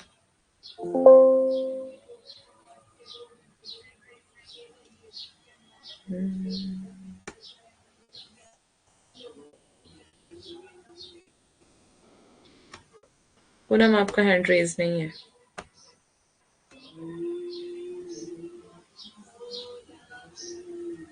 अच्छा, और कोई आना चाहता है जिसको मौका नहीं मिला, जिसने पढ़ना है? जल्दी बताओ, फिर आ जाओ। 1 मिनट, कौन कौन है यहाँ पर? शालिनी, सुशील, आप रहने दो, अभी आपने पढ़ लिया ना। जिसने नहीं पढ़ा वो आए। प्राची कुमारी और ममता, और कौन है? पूनम तो है यहाँ पर क्लास में। जिसने पढ़ लिया वो ना आए, नेटवर्क प्रॉब्लम है। अच्छा, और जिसके मैंने नाम लिए वो आना चाहते हैं कोई? पूनम,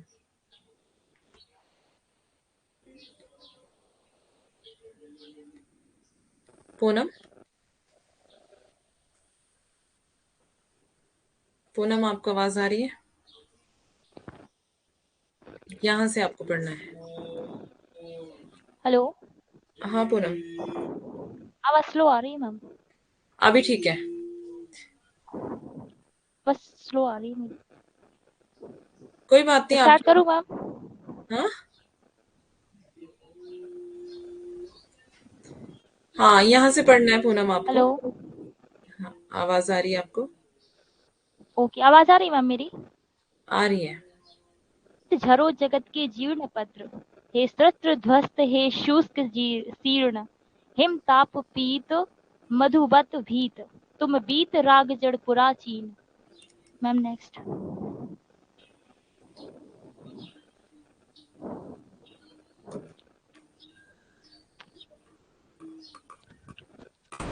निष्प्राण बिगत युग मृत विहंग, जग नीड़ शब्द ओ श्वासहीन, च्युत अस्त व्यस्त पंखों से तुम झरझर अनंत में हो ब्लीन। कंकाल जाल जग में फैले, फिर नवल रुधिर पल्लव लाली, प्राणों की मरमर से मुखरित, जीव की मांसल हरियाली, मंजरित विश्व में यौवन के, जग कर जग का पेक वाली, निज अमर प्रणयश्वर मदिरा से, भर दे फिर नवयुग की प्याली। बस। Okay, thank you ma'am. Welcome.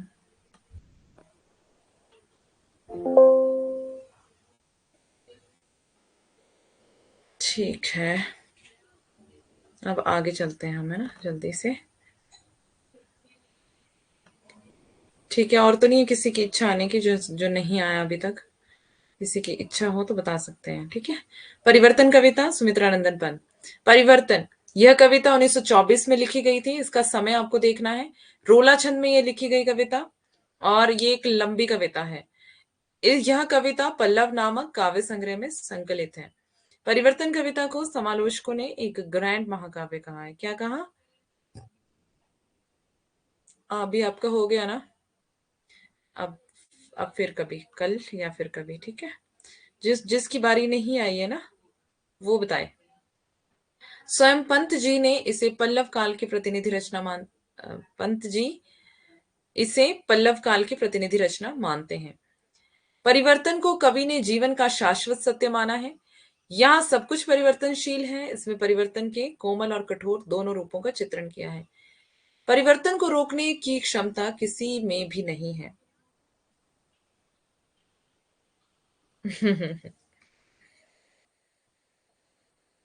हंसी पता क्यों आ रही है? हंसी पता क्यों आ रही है? कि पहले मैं जा ही नहीं रहा था पढ़ने के लिए, अब मन कर रहा है बार बार पढ़ लूं, है ना, इसलिए हंसी आ रही होगी। चलो,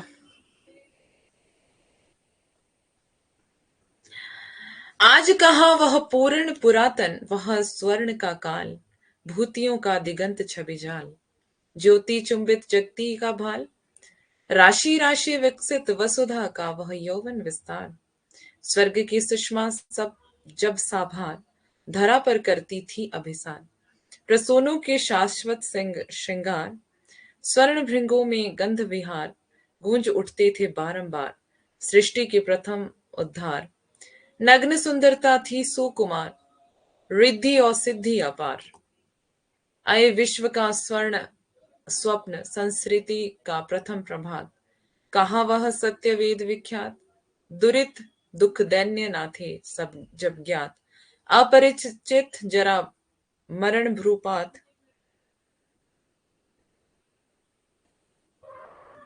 बहुत अच्छा था पूनम आपका, बहुत अच्छा। हाय अब मिथ्या बात, आज तो सौरभ का मधुमास, शिशिर में भरता सुनी सांस, वही मधु ऋतु की गुंजित डाल, झुकी थी जो यौवन की भार, अकिंचता में निज तत्काल, सिगार उठती जीवन है भार, आज पावास नद के उद्गार, काल की बनते चिन्ह काल, प्रातः का सोने का संसार, जला देती संध्या की ज्वाल, अखिल यौवन के रंग उभार, हड्डियों के हिलते कंकाल, कच्चों के चिकने काले व्याल, केंचुली कांस सिवार, गूंजते हैं सबके दिन चार, सभी फिर हाहाकार।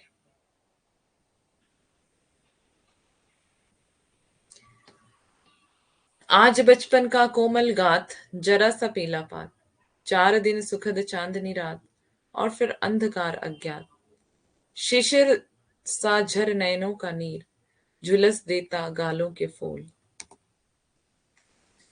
प्रणय का चुंबन छोड़ अधीर, आधार जाते अधरों को भूल, मृदुल होठों का हिमजल हास, सरल भौहों का शरदाकाश, घेर लेते घन घिर गंभीर, शून्य सांसों का विधुर वियोग, छुड़ाता अधर मधुर संयोग, मिलन के पल केवल दो चार, विरह के कल्प अपार।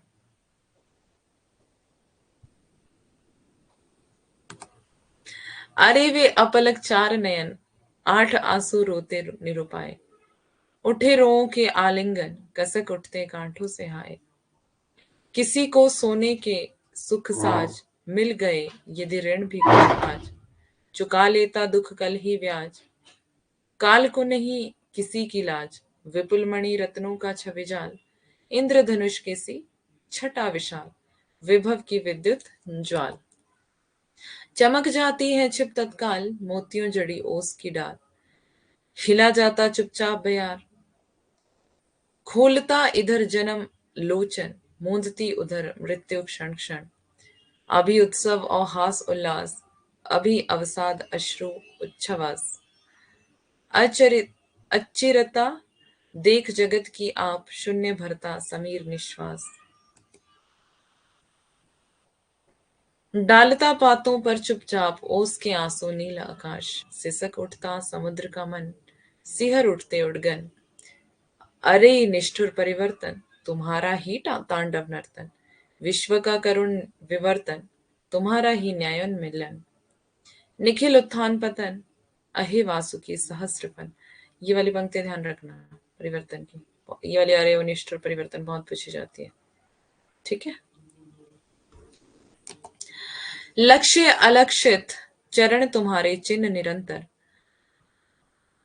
छोड़ रहे हैं जग के विकसित वक्षस्थल पर, शत शत फेनोच्छ्वास स्फीत फुतकार भयंकर, घुमा रहे हैं घनाकार जगती का अंबर, मृत्यु तुम्हारा गरल दंत, कंचुक कल्पांतर, अखिल विश्व की विवर, वक्र कुंडल दिग्मंडल, आह दुर्जय विश्वजित, नवाते शत सुरवर नरनाथ, तुम्हारे इंद्रासन तलमाथ, घूमते शत शत भाग्यनाथ, सतत रथ के चक्रों के साथ, तुम निशंस से जगती पर चढ़ अनियंत्रित करते हो, संस्कृति को पीड़न पद मर्दित, नग्न नगर कर भग्न भवन प्रतिमाएं खंडित, हर लेते हो विभव कला कौशल चिर संचित, आधि व्याधि बहुवृष्टि वात उत्पात अमंगल, वन ही बाढ़ भूकंप तुम्हारे विपुल सैन्य दल, अरे अहे निरंकुश पदाघात से जिनके विहवल हिल हिल उठता है टलमल, पद दलित धरातल, जगत का अविरल हथकंपन, तुम्हारा ही भय सूचन, निखिल पलकों का मौन पतन, तुम्हारा ही आमंत्रण, विपुल वासना विकच विश्व का मानस शतदल, छान रहे तुम कुटिल काल, कृमि से घुस पल पल, तुम ही स्वेद संचित स्मृति संस्कृति के स्वर्ण शस्य दल, दलमल देते वर्षों पल, बन वांछित कृषि फल, आए सतत ध्वनि स्पंदित जगती का दिग्मंडल, नैश गगन सा सकल तुम्हारा ही समाधि स्थल, काल का अकरुण भृकुटी विलास तुम्हारा ही परिहास, विश्व का अश्रु पूर्ण इतिहास तुम्हारा ही इतिहास। एक कठोर कटाक्ष तुम्हारा अखिल प्रलय का, समर छोड़ देता निर्मम संस्कृति में निर्भर, भूमि चूम जाते अभ्र ध्वज सौंध श्रृंगवर, नष्ट भ्रष्ट साम्राज्य भूति के मेघ आडंबर, अयम एक रोमांच तुम्हारा दिग्भू कंपन, गिर गिर पड़ते भीत पक्षी, पोतों के उडगन, आलोड़ित अंबुधि फेनोन्नत कर शत शत फन, मुग्ध भुजंगम सा इंगित पर करता नर्तन, दिग्पिंजर में बद्ध गजाधिप सा विनतानन, वाताहत हो गगन आर्त करता गुरु गर्जन, जगत की शत का कातर चित्कार बेंधती वधिर तुम्हारे कान, अश्रु स्रोतों की अगणित धार सींचती और पाषाण, अरे क्षण क्षण सौ सौ निश्वास छा रहे जगती का आकाश, चतुर्दिक गहर गहर अक्रांति ग्रस्त करती सुख शांति, हाय री दुर्बल भ्रांति कहाँ नश्वर जगती में शांति, सृष्टि ही का तात्पर्य अशांति, जगत अविरत जीवन संग्राम, स्वप्न है यहाँ विराम। ये भी देख लेना।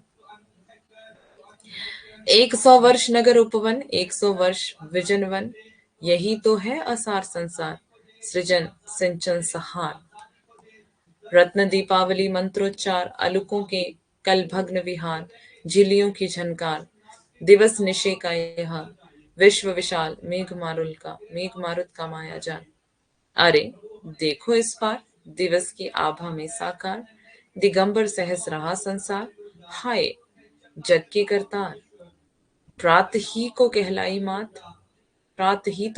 मात, पयोधर बने रोज उदार, मधुर और इच्छा को अज्ञात, प्रथम ही मिला मृदुल आकार, छिन गया हाय गोद का बाल, गड़ी है वीणा वाल किनाल, अभी तो मुकुट बंधा था मात, हुए कल ही हल्दी के हाथ, खुले बिना थे लाज के बोल, खिले भी चुंबन शून्य कपोल, हाय रुक गया यही संसार, बना सिंदूर अंगार, वात हत लतिका वह सुकुमार, पड़ी है छिन्नाधार, कांपता उधर दैन्य निरुपाय, रज्जु सा छिद्रों का कृशकाय, ना उर में गृह का तनिक दुलार, उधर ही में दानों का भार, भोंकता सीढ़ी शिशिर का श्रान, चीरता हरे अचीर शरीर, ना अधरों में स्वर तन में प्राण, ना नैनों ही में नीर, सकल रों के हाथ से हाथ पसार,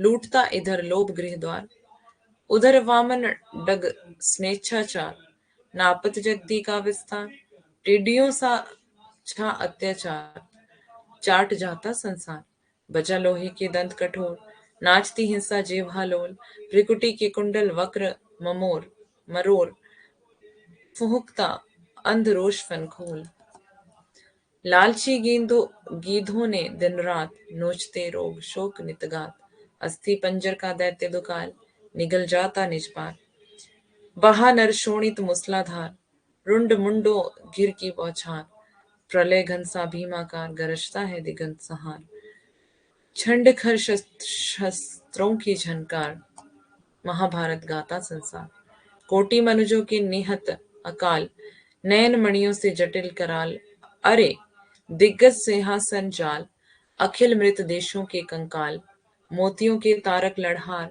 आंसुओं के श्रृंगार, रुधिर के हैं जगती के प्रात, चितनल के ये सायंकाल, शून्य निश्वासों के आकाश,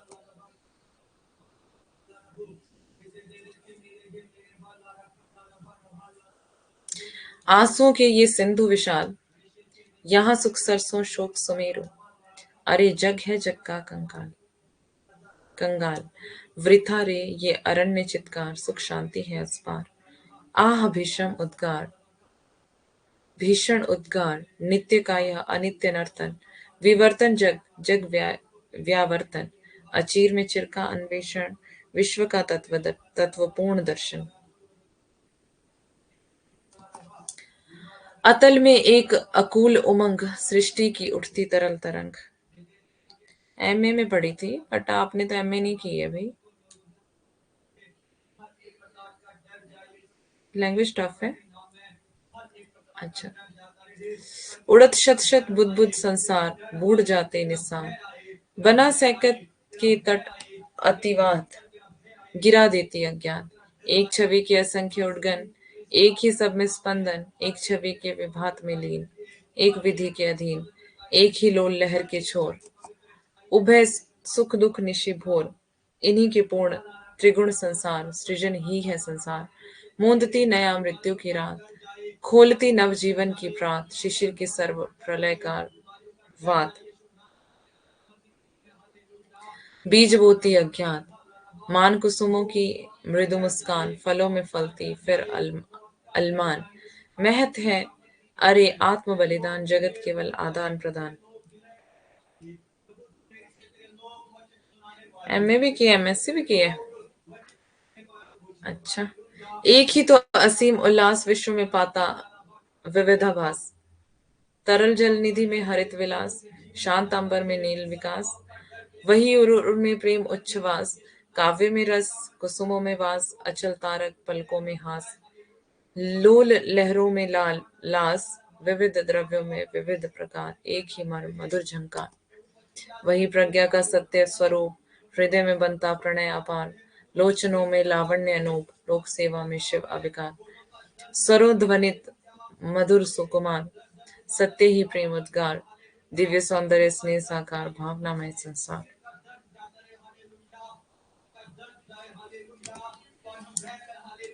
स्वीय कर्मों ही के अनुसार एक गुण फलता विविध प्रकार, कहीं राखी बनता सुकुमार, कहीं बेड़ी का भार, कामनाओं के विविध प्रहार, छिड़ जाती है उनके तार,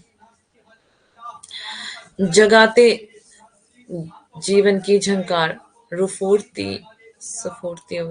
सफूर्ति करते संचार, चूम सुख दुख के पुलिन अपार, छलकती ज्ञान अमृत की धार, पिघल होठों का हिलना हास, दृगों को देता जीवन दान, वेदना ही में तपकर प्राण, दमक दिखलाते स्वर्ण हुलास, तरसते हैं हम आठों याम, इसी से सुख अति सरस प्रकाम, झेलते निश दिन का संग्राम, इसी से जय अभिराम, अलभ है इष्ट अतः अनमोल, साधना ही जीवन का मूल, बिना दुख के सब सुख निस्सार, बिना आंसू के जीवन भार, दीन दुर्बल है रे संसार, इसी से दया क्षमा और प्यार, आज का दुख काल का आह्लाद और काल का सुख आज विषाद, समस्या स्वप्न गूढ़ संसार, पूर्ति जिसकी उस पार, जगत जीवन का अर्थ विकास, मृत्यु गति क्रम का हास, हमारे काम का ना अपने काम, नहीं हम तो हम ज्ञात, अरे निज छाया में उपनाम, छिपे हैं हम अपरूप,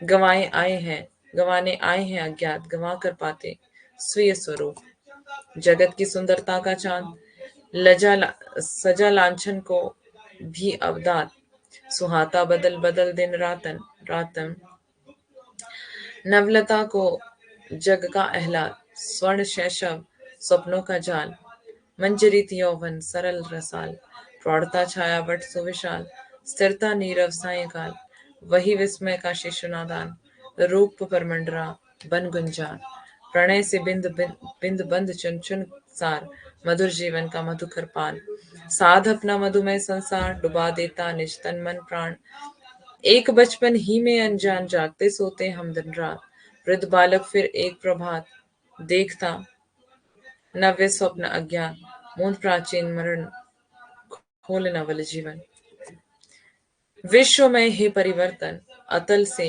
उमड़ अकूल अपार, मेघ से विपुलाकर, दिशावधि में पल विविध प्रकार, अतल में मिलते तुम अविकार, अहे निर्वचनीय रूप पर भव्य भयंकर, इंद्रजाल सा तुम अनंत में रचते सुंदर, गरज गरज हंस हंस चढ़ गिर चढ़ा भू अंबर, करते जगती को अजस्त्र जीवन से उर्वर, अखिल विश्व की आशाओं का इंद्र चाप वर। अरे तुम्हारी भीम भ्रिकुटी पर अटका निर्भर, एक औ बहु के बीच अजान घूमते तुम, निचक्र समान, जगत के उर में छोड़ महान गहन चिन्हों में ज्ञान, परिवर्तित कर अगणित नूतन दृश्य निरंतर, अभिनय करते विश्व मंच पर तुम मायाकार, जहां हास के अधर अश्रु के नयन करुणतर, पाठ सीखते संकेतों में प्रकट अगोचर, शिक्षा स्थल पर यह विश्व मंच तुम नायक नटवर, प्रकृति नर्तकी सुघर, अखिल में व्याप्त सूत्रधार, हमारे निज सुख दुख की निश्वास, तुम्हें केवल परिहास, तुम्हारी ही विधि पर विश्वास, हमारा चिर आश्वास, हे अनंत हृदकंप, अविरत तुम्हारा स्पंदन, सृष्टि शिराओं में संचारित करता जीवन, खोल जगत के शत नक्षत्रों से लोचन, भेदन करते अंधकार जग तुम जग का क्षण क्षण, सत्य तुम्हारी राजयष्टि, सन्मुख नत त्रिभुवन, भूप अकिंचन, अटल शास्ति नित करते पालन,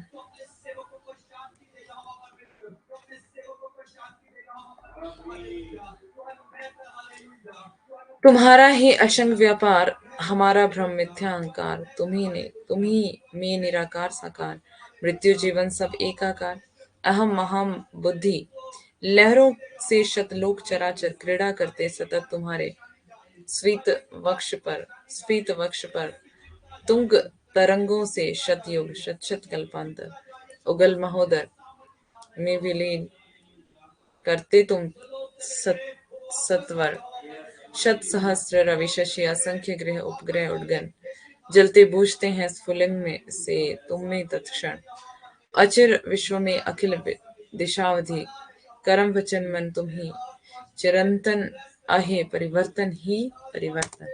तो यहाँ पर आपकी परिवर्तन कविता खत्म होती है।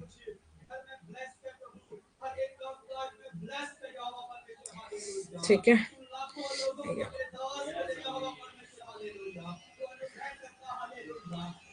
प्रथम रश्मि छोटी जैसी है,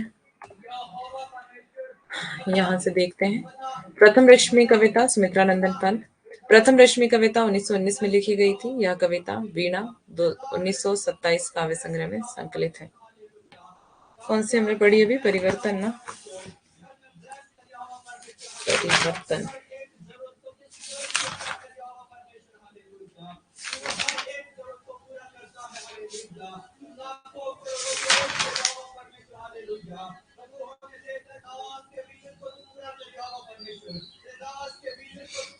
उन्नीस 1924 में रोलाछंद में लिखी लंबी कविता है। पल्लव संग्रह में संकलित है। आलोचकों ने इसे ग्रैंड महाकाव्य कहा है। ये सब मैंने आपको पढ़ा दिया ना, ये मैंने अपने नोट्स में लिखा हुआ है। तो मतलब ये चेंज के बारे में बता रहा है, परिवर्तन के बारे में बता रहा है। क्या था वो जो हमने अभी कविता पढ़ी? वो ये था कि मतलब परिवर्तन कैसे आया, परिवर्तन कैसे आता है ना, और कितना बड़ा परिवर्तन हो जाता है, मतलब इतना बड़ा चेंज हो जाता है कि हम सोचते हैं कि कैसे हो गया ये। तो मतलब पुराने समय में देश के लिए कहा गया कि पुराने समय में जो हमारा देश था वो सोने की चिड़िया था कि नहीं था? पहले देश क्या था? अभी धुंधले हो गई आंखें और जोर लगा दिया। कविता भी इतनी लंबी थी, लंबी कविता तो मैंने आपको पढ़ाई नहीं, छोटी छोटी पढ़ा दी। बाद में पछता रही थी मैं कि आपको पढ़ा लेती, छोटी खुद पढ़ लेती। शोर आ रहा है, शोर क्यों आ रहा है? डोर तो बंद है, खिड़की खुली है एक। सोने की चिड़िया। तो क्या है कि मतलब दुख तो जाना ही नहीं जाता था देश में पहले, है ना? तो जीवन काटना मतलब इतना अब आज के समय में बहुत ज्यादा मुश्किल हो चुका है। अब वो सोना भी नहीं रहा, चिड़िया भी नहीं रही, है ना? तो मतलब मुश्किल हो चुका है जीवन काटना। और इंसान जो है वो उधार लेने के लिए मजबूर हो गया है। मतलब एक बिग चेंज आ गया है, मतलब उस युग में और इस युग में एक बड़ा चेंज आया है ना। तो देख ले इसको थोड़ा सा, ये भी पढ़ लेंगे।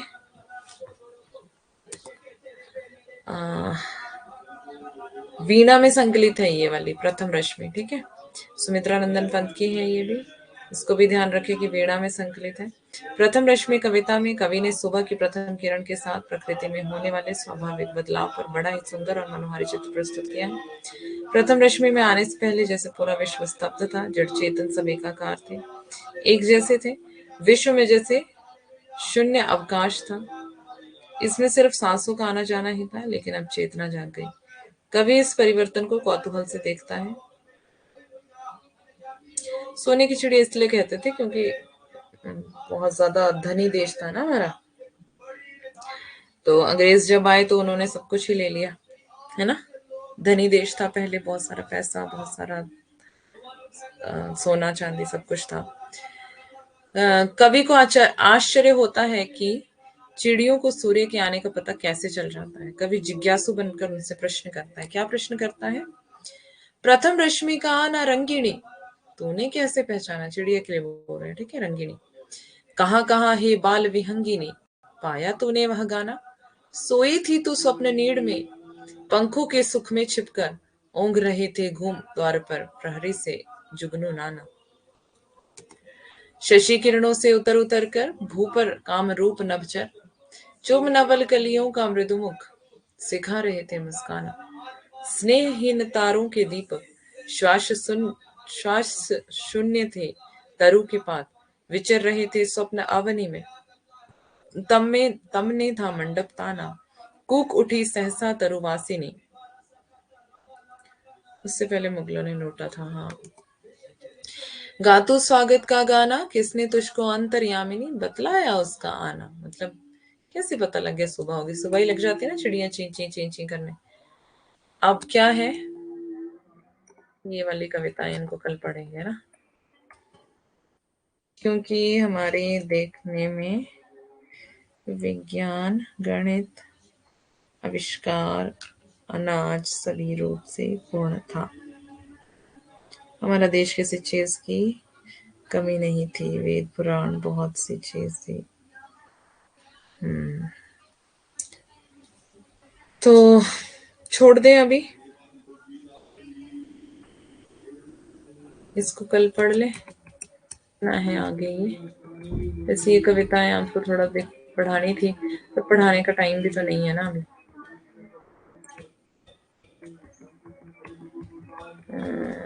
ये है, इतना भी बहुत सारा है, ठीक है। कल देखते हैं यहाँ से इसको, धूमिल से, है ना, धूमिल की कविताएं। आप सबकी मतलब सब बारी बारी से मैं वो कर दूंगी, यहाँ पर पढ़ा दूंगी आपको। तो बस आपको क्या करना है, पढ़ना है। पढ़ना तो आपको ही पड़ेगा, ठीक है। तो कल वाली पीडीएफ जो दी थी, कृपया करके पढ़ ली जाए वो, तो आप लोगों का कुछ भला हो जाए, है ना। चाहते हो भला अपना कि नहीं? तो कल वाली पीडीएफ पढ़ लेना, ओके।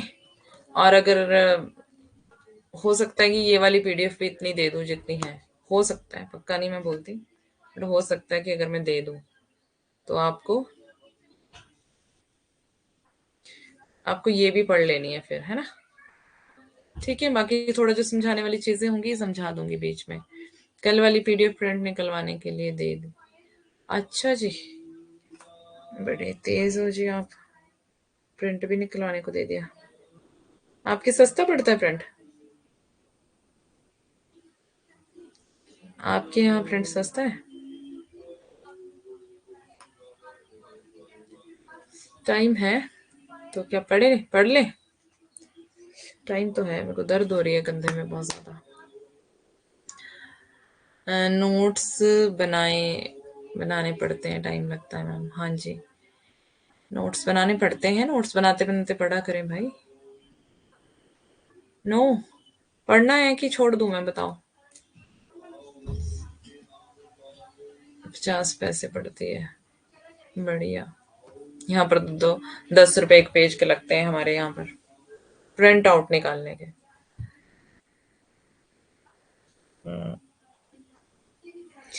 बताओ, अब सबने पढ़ना है क्या? 5 दोनों साइड। यहाँ तो 10 रुपए लगते हैं एक पेज के, 10 रुपए।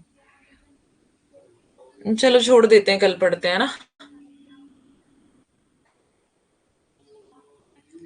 एक्चुअली बैठ के कंधे में बहुत ज्यादा दर्द हो रही है मुझे, कल थोड़ा ज्यादा पढ़ लेंगे। ओके, फरमाइए कुछ तो कहिए। छोड़ दूं? ठीक है, मैं रेस्ट कर लेती हूँ थोड़ा, है ना।